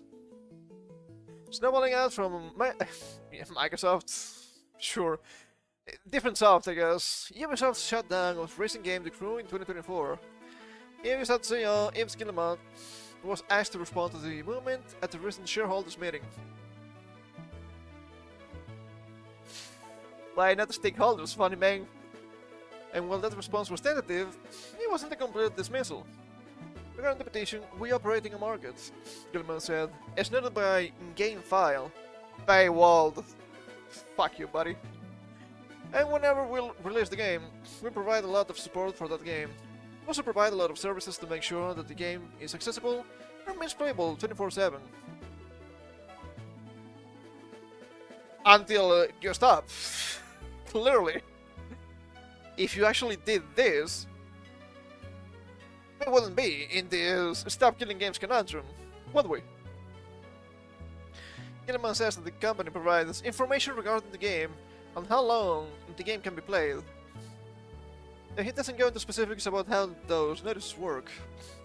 The Crew did have a badge on its front box noting online connection required, and noticing the fine print at the back that user may cancel access to one or more specific online features upon a 30-day prior notice.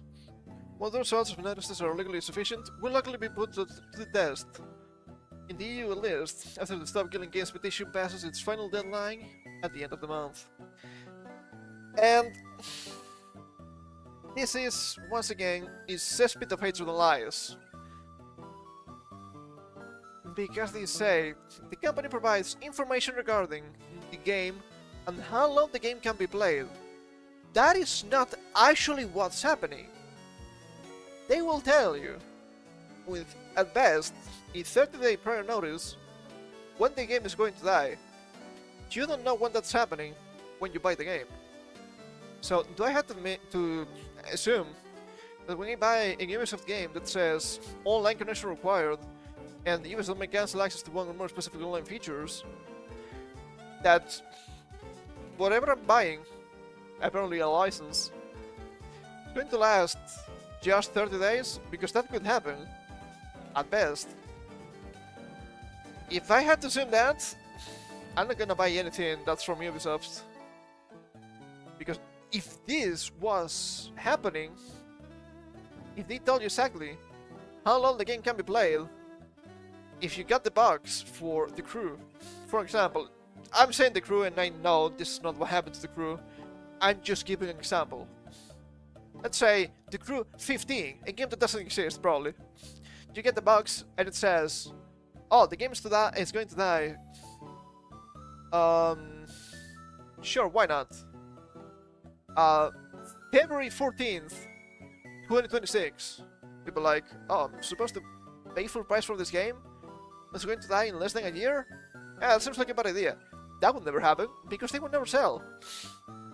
And sure, I understand they don't know when they're going to stop giving online service, but that's not what people is asking for here. They just want the games to be playable. Additionally, Google emphasizes a 1-year free proposed to all buyers of the game. For just 1 year, they get to buy the next version.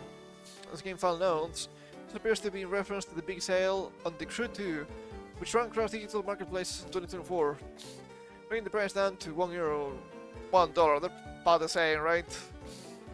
Yeah, literally the same, but similar. But maybe I don't want to buy The Crew 2. Maybe I don't care about The Crew 2. Maybe I want to play The Crew 1. And this, you know, this is happening because of fucking microtransactions. Kinda pisses me off that I have to mention this here, because this is something I'm gonna be mentioning in videos soon. Soon TM, I guess I have to say. Because I do believe it's important and needs to be talked about more. Even though I'm just the grain of salt in the ocean. It's not about you playing your games. It's about having you being a fucking cash cow for them. Don't play the Crew 1. The Crew 1 is dead. Just pay $1 more to play the Crew 2. And when you're playing the Crew 2, maybe we'll give you DLC. Really expensive DLC. Maybe we will give you, I don't know, a bunch of microtransactions. Surely you want fashion sets for your cars, don't you? No. I don't want to keep paying for your stupid ass game. That's my point. 1 year is €1 too much in this case. It's not a whole lot of money to be able to continue playing a game. But I bought the game already. Why should I have to pay again? Gilman says, to whether he admitted the detail or this is an issue with Ubisoft's official translation. Paying a sequel at a discount is not the same as being allowed to continue accessing your own copy of the original. Thank you for mentioning this, because that's exactly my point. Ah, but you can keep playing the next one. I don't want the next one. I've just seen Overwatch. I think Overwatch is probably the best example. Overwatch 1, as far as I know, was buy to play. And a lot of people liked Overwatch, at least in the beginning. And then it kept becoming trash and more trash, right? And then Overwatch died. And they released Overwatch 2, which is free to play. But you still have a myriad of microtransactions. And the game is worse than Overwatch 1. So, what's the big deal? The next one is free, or almost free. But I don't want the next one, because the next one is worse. The next one is not what I want to buy, it's not what I want to play. But you're not allowed to have anything here. You will own nothing, and you will be happy, or else. It's kind of issues not specific to Ubisoft.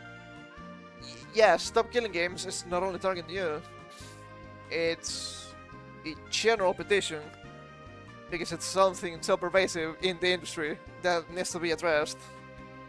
Gilman continues, all video game publishers are faced with that issue.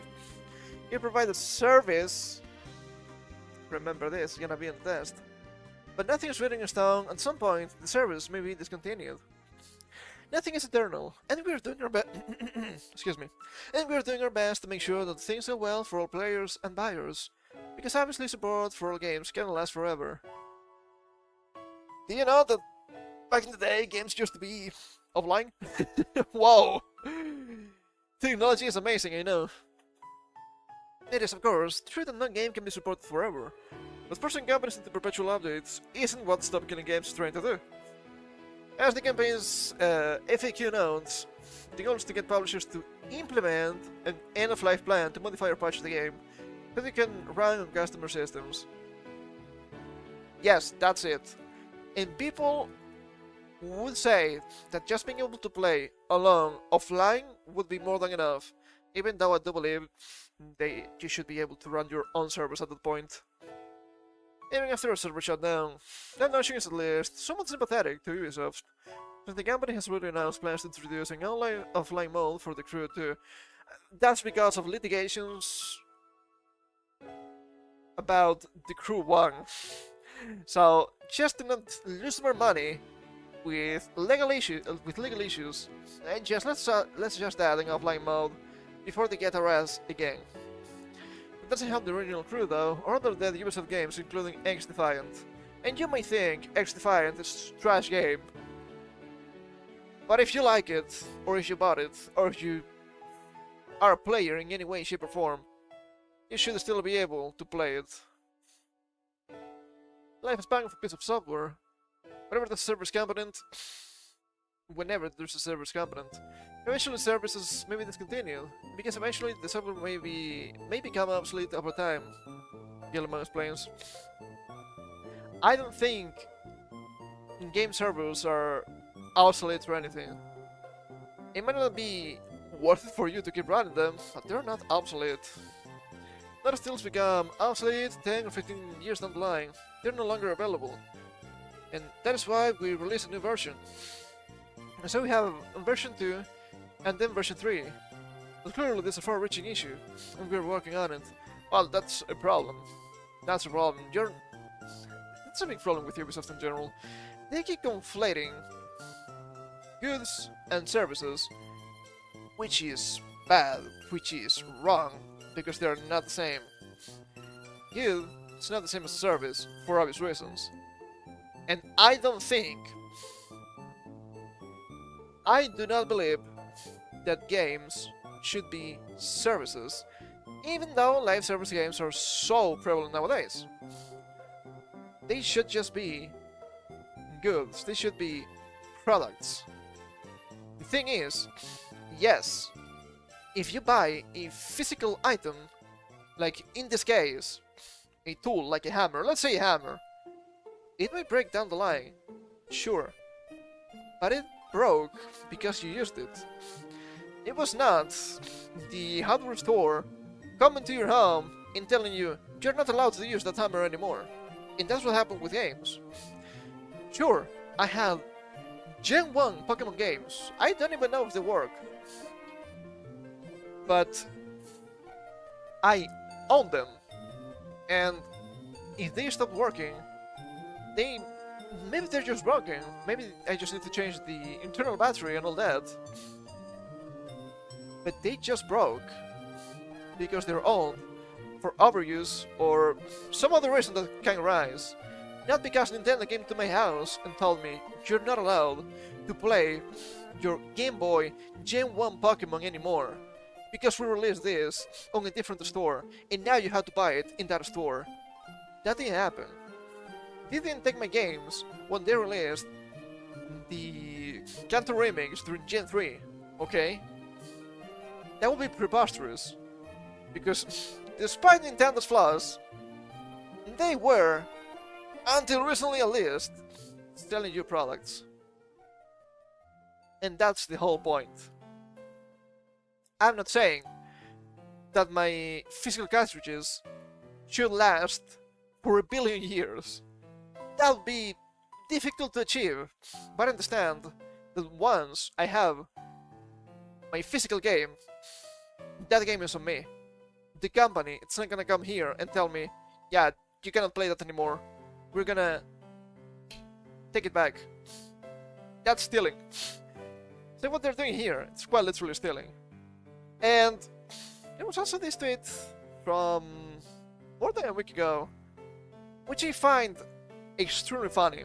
This is in response to the you have to destroy your physical games if we end the end user licensing agreement. Let's read through this, because they completely killed their own argument here, and I fucking love it because they deserve it. This is recent reports about Ubisoft's end user license agreement, focusing on clause related to what happens when a license ends. Thanks for raising the issue. As noted in some articles, the clause is not new. It has been part of our end user license agreement for more than 10 years. It was originally designed as a formal legal provision to clarify that once a license ends, the user no longer has rights to access or use the product. Products, by the way. We understand the language in the class may sound unusually strong or out of step with how players experience and value the games. Now reviewing... excuse me. This class is part of our ongoing efforts to ensure our policies reflect players' expectations and the evolving nature of our industry. Daisy product. Maybe that's me being a little bit obtuse, maybe that's me being ESL, but doesn't this mean, by using the term product, that the games you can buy from Ubisoft, by their own words, belong to the category of goods and not services? So when these tell you they're selling services, the point becomes moot, because by their own admission, they're selling you goods. Strange, and I understand this is not the first time, or the only time at least, we've seen licensing for physical products. I guess with a caveat, mayhaps. I do remember there were some cars. It was a known brand, it's been way too long, and I don't remember. Usually when you buy a car, right, you can pay more to get some extras, which makes obvious sense to me, right? If you want the heated seats, you pay more because it's not a normal seat. You're paying for a special seat. That makes sense. But then, there was this company, I'm pretty sure it was a European company. Was it Volkswagen? I'm not quite sure, I might need to look that up. They had you pay a monthly fee for the heating in the seats, which doesn't make any sense. I understand paying more, because I'm actually buying a better product, so not a normal seat, it's a special seat that can be heated. But once I buy it, why do I have to keep paying you for that? It's not like the energy goes flying from your company directly to my ass for it to be hot, right? That doesn't make any sense. Okay, let me look that up. This was from 2023, I think. 2023, September. BMW. And this guy's German too.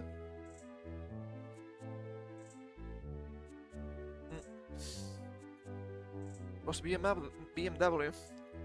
I had the correct crashed actually. Yes.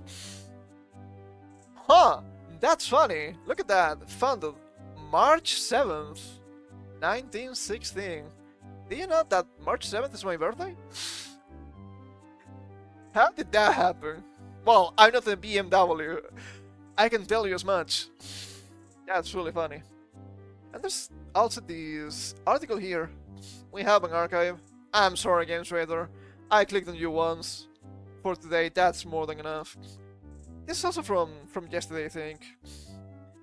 Ubisoft claims microtransactions help players experience more fun. Are we sure about that one?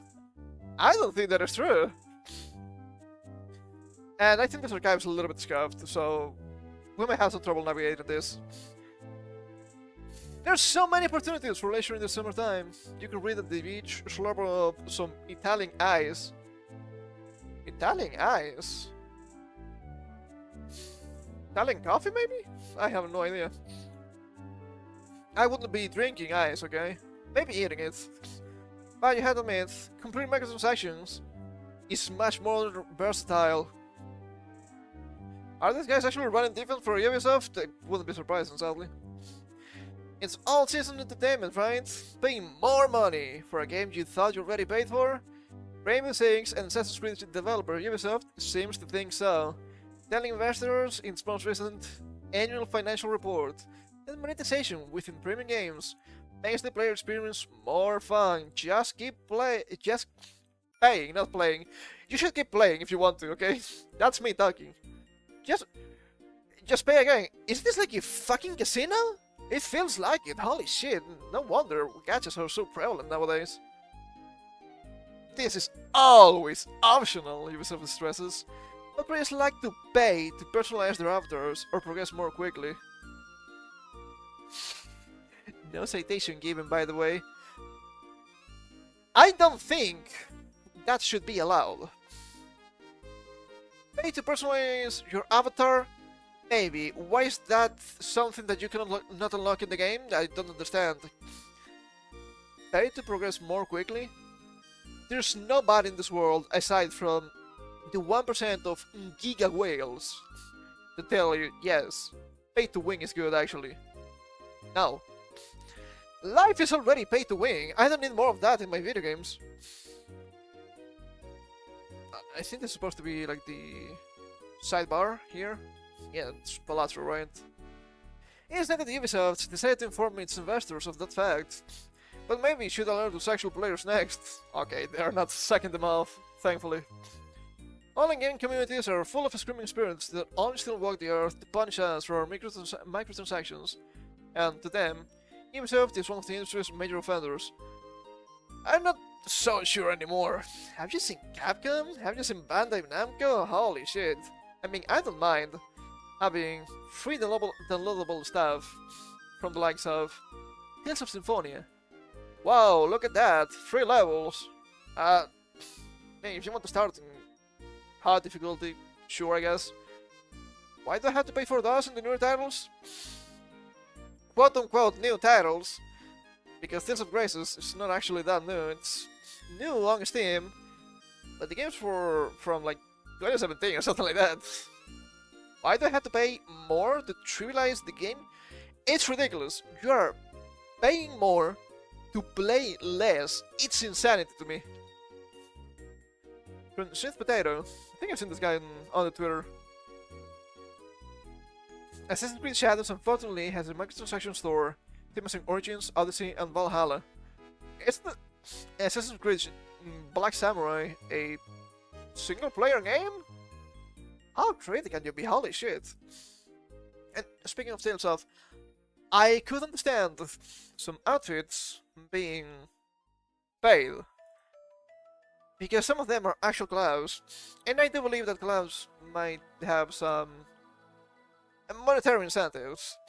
So yes, I would like to have Judith for free as Miku in Tales of Vesperia. I think in Vesperia they're still free because Vesperia is actually an old game. But if it's the Miku outfit, if you have to pay a little bit for it, that's fine. It's never just a little bit. It's never just a little bit. It's insane. I find it baffling that Ubisoft has implemented terrible microtransactions into every single one of their AAA games. I can tell you, people are stupid and they keep paying. I think it's gonna change. Maybe I should be like the other woman from the Steam censorship. Maybe, since microtransactions are so bad, they should be banned. That would actually be a positive. Even though I don't actually like banning stuff. I do believe that microtransactions should perish by their own low quality and their own predatory practices. Is it going to happen? I don't know, I don't think so. People are way too stupid.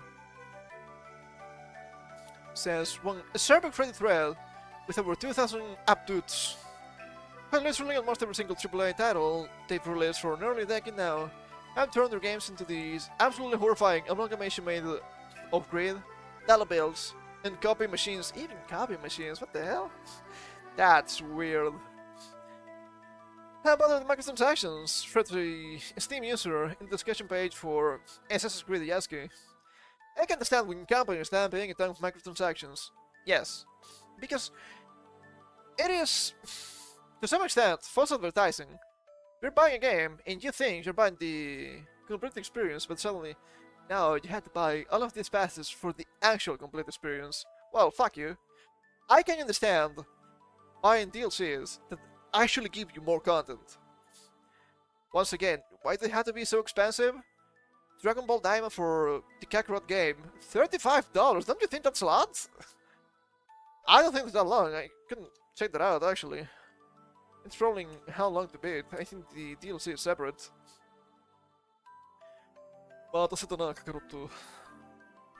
Who said that and when?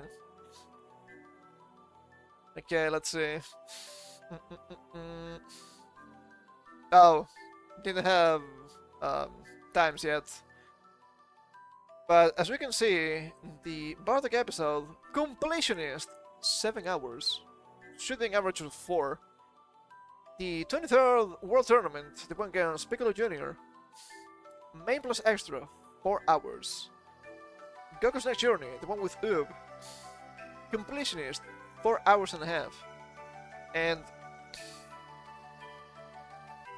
how much do you have to pay for this? Let's go to Steam. No. Give me this. There we go. And we have, not gonna count the season pass or anything like that. Whoa, that's still $20 full price, holy shit. $20 for the Trunks episode. 8 hours completionist. That's $20. Bardock, $20. 23rd World Tournament, $14. Goku's Next Journey, $14. Daima, I guess part 1, $20. Don't you think that's a lot of money for not a whole lot of gameplay? I'm sorry, that seems too expensive to me. But I guess at least new content or something like that. Not without flaws. But Ubisoft's world is all teacups and roses, and dollar bills shaped like roses. The company continues to say in its financial report that with the strong growth in its digital business in recent years, Ubisoft has managed to successfully transform its economical model. Yeah, they did. It's not a good model, but they did. Aren't they bleeding like millions every single year? Come on, guys. That's being responsible. The company has also set up a working group dedicated to monetization and the associated risks. Also, we can blame fun games for this. The monetization is pretty much the same. At least the fun games are free to play, in theory. I'd rather play a free to play MMO if they were still around. Kinda still like Heading Eternal. It was fun to play. I like the class system, you know me. With the goal of gaining a better understanding of the issues surrounding monetization, in particular by identifying practices that could be perceived as manipulative or non-transparent. Ah, now you're being silly with me, guys. Now you're being silly with me. How fucking dare you? Oh my god. That said, due to the complexity, sensitivity, and strategic nature of this subject, continues Ubisoft, the group has decided not to provide further details on the guidelines, practices, and recommendations mentioned above. I don't think we can get comments for this one. Might be for the best. Ah man, don't you like having fun by spending a lot of money in bullshit that doesn't matter? No. Actually, no. I actually don't like that at all. At this point in time, I'm using the camp of 5 DLC, 5 microtransactions. All of them. They're just never good at this point in time. Because they allow companies to be really greedy and really lazy. Sure, they're adding more content. Do you think that content makes sense for that price? I don't think it does. Matter of fact, we can see how long to beat. How long the Kakarot game is. Base game. Main plus extra. 42 hours. And the game, full price. $20 nowadays. It's kind of cheap. Time edition, that's 50. You're paying more for the DLC than the base game, which doesn't make any sense when the base game is giving you around 40 hours of content, and the DLC, and gonna be generous, it's gonna give you around 12, 15 if you're lucky. So no. Also, how many times you had to wait for DLC and microtransactions for the game to finally be complete? Looking at you, Monster Hunter. Wow, you paid $70 for Wilds. That's cool, but the game is just half of a game. You need to wait until they release the expansion for at least another $40 to for the promise of having a complete game. That's not utter trash. I'm trying to tell you this. If the base game was this bad, it can only get worse. I'm not gonna be paying $110 for that. Are you crazy? Don't answer that. We could be. We could be. And I guess I want to go through this one too, right? Bunch of people are lunatics nowadays. Sad to see, honestly, but I've seen this tweet, and the original tweet is just gone with the wind, sadly. No longer exists. I have been archived, I don't really care. But we have this tweet here by Boo Boo. Found the account? I hope so. Actually, I think it's okay to be a fan of something without knowing a lot about it.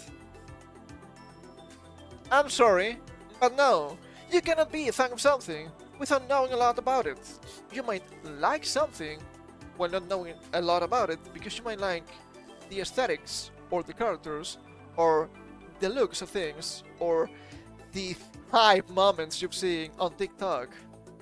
But if you don't know a lot about the thing, you don't have a proper understanding about the thing.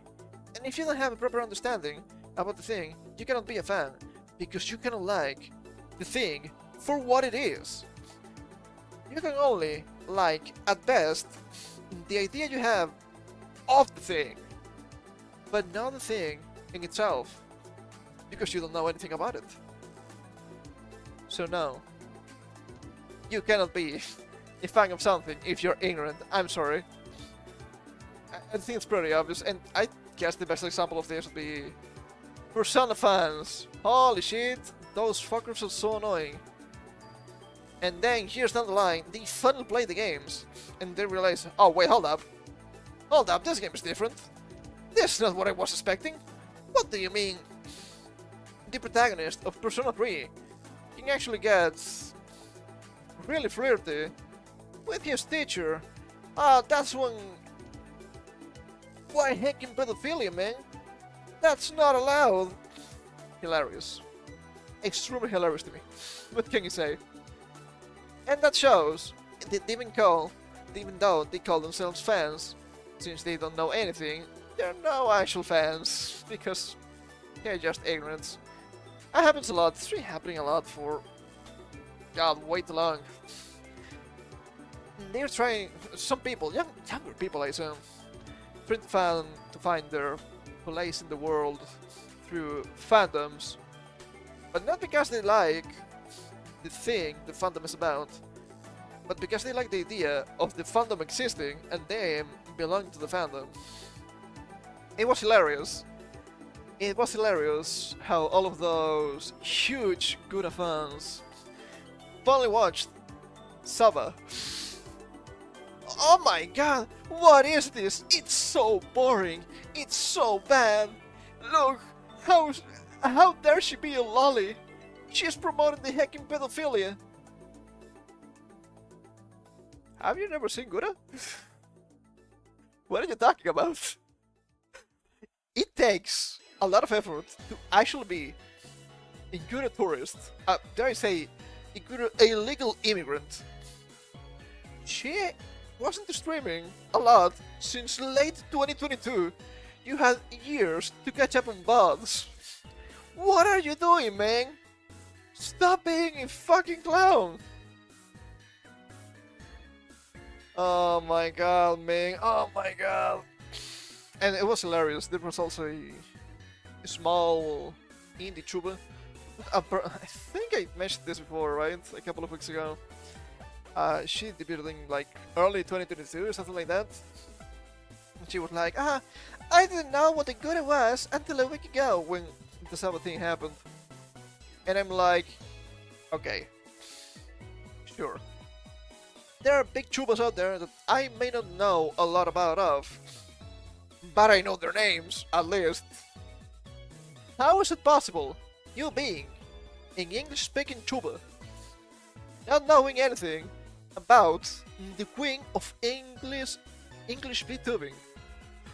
What are you talking about? And sure, I understand that people say, oh, but Iron Mouse, Iron Mouse. Yes, Iron Mouse wouldn't be anything without Hololive Myth, okay? I started getting clips of Iron Mouse after Hololive Myth was a thing. I'm not saying she was riding their tails or anything like that, but Hololive Myth got a lot of eyes in the West on tubas in general. So of course, that means more eyes on Iron Mouse. Not saying that's wrong, not saying she's not big, not saying she's not high skilled or whatever. Isn't she trained as an opera singer or something like that? That's crazy. But dude, that fucking broke the internet. Dude, take me out to the fucking ballgame. What are you doing? It takes conscious effort to be that much of a fucking ignorant. I swear. That's insane, man. That's insane. That's insane to me, at least. And let's finish for today with a little bit of Nintendo stuff, shall we? Nintendo's taking desperate measures in patent infringement case against Palworld. And it's looking a little weird. Okay, pal, what happened here? Maybe they're actually stronger than you thought. Also, I don't know how to get these skins into the game. I wouldn't mind getting my King Chillate, okay? Even though it's not that strong. So Dragon type has to be good. Pocket Pair might have a stronger defense than Nintendo anticipated, according to this new report by patenting experts. Where, cry me a river. It's been pretty quiet in the news from the ongoing battle between Nintendo and Pocket Pair over alleged patent infringement in Palworld. However, while the mainstream audience awaits the final verdict, legal and patent experts are watching the case and digging through the documentation in impressive detail. The latest report from GameSpray has uncovered some rather unusual behavior from Nintendo as they continue the fight to shut down Palworld. It seems that the fight in Japan is landing the punches they hoped. Oh no, not like this. How did that happen? The fight is not working in Japan of all places. Phew, that's really telling. And it's making some unusual moves, including providing one of its patents mid-lawsuit, and in the words of the experts, it's bizarre. If you're providing shit in the middle of the lawsuit, they shouldn't be counted. I don't think you have a case then. Shouldn't that be illegal even? That seems really strange to me. To quickly recap, I think we know, right? 3 patents, 2 about capturing monsters and 1 about how you can switch between riding different creatures. Oh no! I guess Legends Arceus was a game that released before World of Warcraft, for example. Pocket Pair's defense includes use of prior art from numerous other games that also use similar mechanics, none of which Nintendo has pursued for damages, and also they predate their lawsuits too, their patents and their games. In that regard, there's clear evidence of Palworld demonstrating its mouse switching mechanic, one of the patents question, 6 months prior to Nintendo filing for the patent. So, how has Nintendo responded to Pocket Pair's defense? According to the GameSpray report, Nintendo recently went to the Japan Patent Office and asked to change the patent about switching rides in mid-air.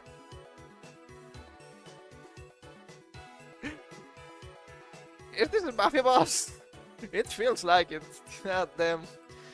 That's a bold and unusual move, and one that usually only happens when the original patent looks weak. The data version uses some bizarre language, including the phrase, even when, which is not standard or clear in patent law. That's really interesting. I don't know too much about legalese or anything, so I really appreciate the further explanation here. I've been following patent litigation for 50 years, for the better part of that period as a consultant, and have seen many claims that were amended, but I've never seen even when or even if in a patent claim. It's bizarre. Wow, they're getting desperate. Are you scared? I guess they are. And some light bedtime reading. You can read the entire claim online. It's gonna help with my insomnia, I don't think. But it's specifically the wording changes to empathetic phrases like even when, that are uses of language to not generally saying in legal claims such as this. And it's even more telling that these amendments have been made mid-case. Not looking good for them. Thankfully. It's a fresh change, why the big deal? Changing pattern in the middle of an ongoing case is risky. It seems that Nintendo perhaps doesn't believe its current claims will hold up in court. Ha! Shame. Using vague language like this doesn't inspire confidence. And the new wording is so clunky in the context of the entire claim that it may do more harm to their case than good. God, looks like my politicians here. We're just writing a bill here. It's full of fucking typos. Not even using the proper legalese, but full of fucking typos. What are you talking about? Back to school with you. Yes, that happened. What's that, Bell? Yes, Trevor refers to the movement say Hail Mary, and further states it's a desperate attempt to win by doing something odd. Yeah, don't think that's a good odd here. How about the US case? They're still trying to build its case on US soil too, but so far they haven't actually filed the lawsuit here. They've been awarded 4 patents in the US so far, but Pocket Bears continuously changing Palworld to frequently become a moving target. It's really funny. The US patents were filed after Palworld was released, so I don't think you have a claim if the game actually predates the patent. I don't care if you had a game before with those mechanics, the patent was filed later. Why would they care? It should never be retroactive. But it is. Well, they're trying to make it so. For example, Pocket Pair removed the pulse-specific gun mechanics.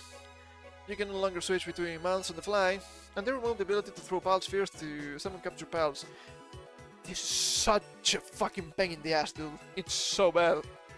If you press E, instead of throwing the ball, like before, you throw them to your feet. The problem is, they go into working mode, which is not necessarily what I'm trying to do. Especially when I'm releasing a pile that I want to mount.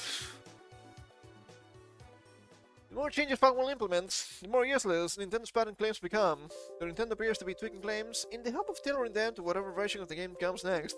Good luck with that. There is, of course, still every chance that Nintendo is successful with its claims. After all, it has a solid history of winning cases.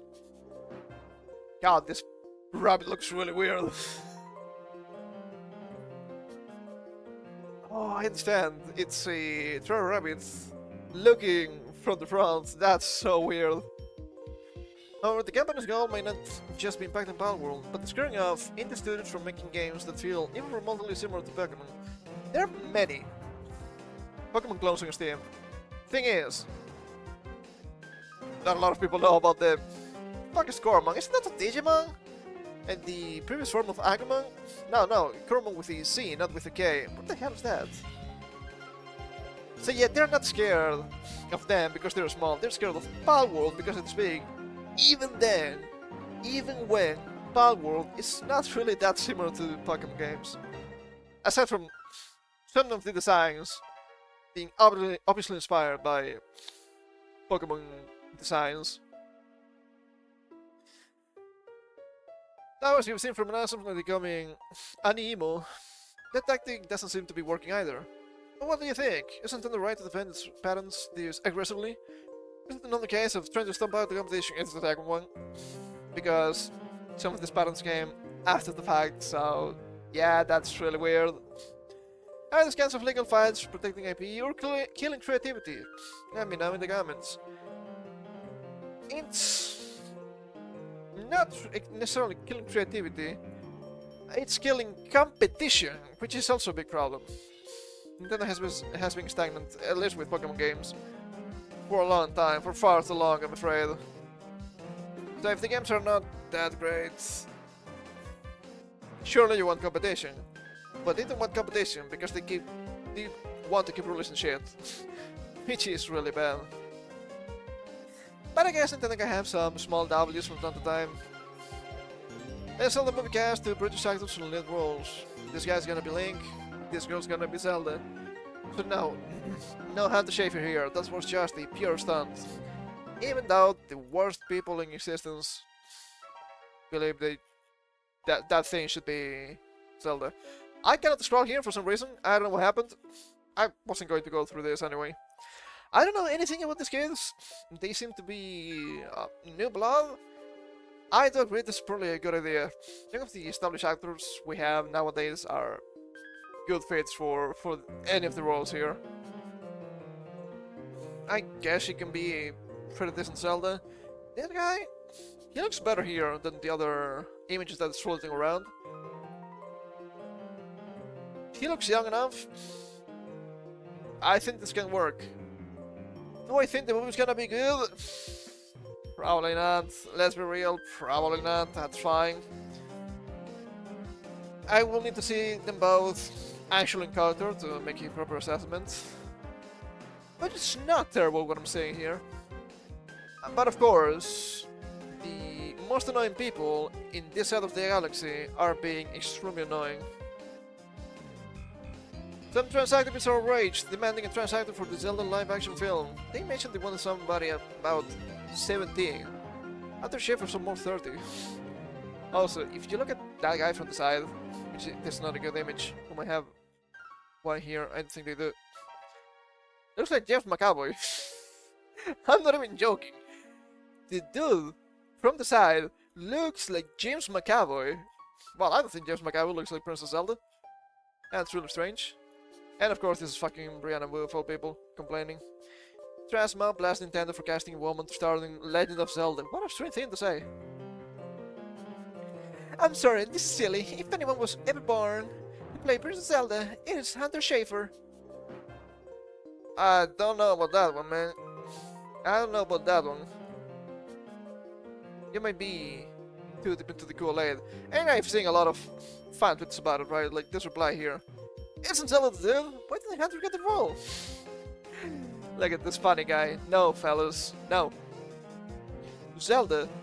It's Princess Zelda. It's the girl. The funny green guy. The male protagonist. That defeats Ganondorf. Or the evil king. And saves the princess. It's not Zelda. We all know it. It's Luigi. It keeps happening, man. It keeps happening. So funny, and they are so extremely hinged. These people are out of control. Quote tweeting Jeff Kylie here. Live action The Legend of Zelda movie has leads according to Shigeru Miyamoto. Zelda will be played by Bo Bragason and Link by Benjamin Evan Ainsworth. The movie will be out in May 2027. Hunter Schafer should be allowed to kill Miyamoto. I don't think that individual even tried to be Zelda. It was a pure stunt from that thing's firm. So, what kind of opium is this? I don't understand. I get it. You want to have another token in a big movie. They don't care about you. What can you say? They don't really care. People, sure thing. The worst of all is this shit is going to reignite the Sheik conversation. Now, Sheik is a woman, Sheik is always being a woman because Sheik is just a... It's just Zelda with a costume on, okay? It's supposed to look like a guy because she's trying to go undercover for 7 years to not be caught by Ganondorf. So, Sheik persona supposed to be a guy, but Sheik is a woman because Zelda's a woman. Doesn't make sense. It's just Zelda cross-dressing, trying to pose as a guy, so Ganondorf doesn't get her ass. It's that easy. Really strange, man. Really strange. Really hinged. But they are the happy people, by the way. All about friendship and love. Fucking hilarious, if you ask me. Anyway. It's time. It's time. We went through pretty much everything we had for today. I'm only missing a really strange story. I don't want to talk more about pedophilia today. That was more than enough for me. But it's time for me to take my leave. I need to work on a little bit of stuff. and I will probably try to grind either Bad World or Background Story if I have free time. But our plan for next week is gonna be really easy. On Monday, once again, I keep mentioning this, Dragon Ball Z Legacy of Goku for the GPA. Yes, the first game. It's gonna be ass. I've never played it, but I know it's horrible. So, yay, Kusuke. More Power World on Wednesday. Might have some of a grinding session. I try to tackle some of the bosses I'm missing. Maybe we can get into the Fey break. Probably not, but we'll see. We'll see. And Thursday, we keep going through Yakuza Kiwami 2. We're getting close to the end. We'll probably finishing the game in 2 weeks, which is kind of cool. And as per usual, Saturday for new shit. See what's going on. I say, hey, what's going on? I was so fast, the fucking died. What? Way too fast for you, baby. Sad. Anyway, thank you for coming. Hope you had some fun. We had to go through these really strange happenings this week. And I'll see you all on Monday with Dragon Ball. Until then, you know the rules. Keep on grinding and take care.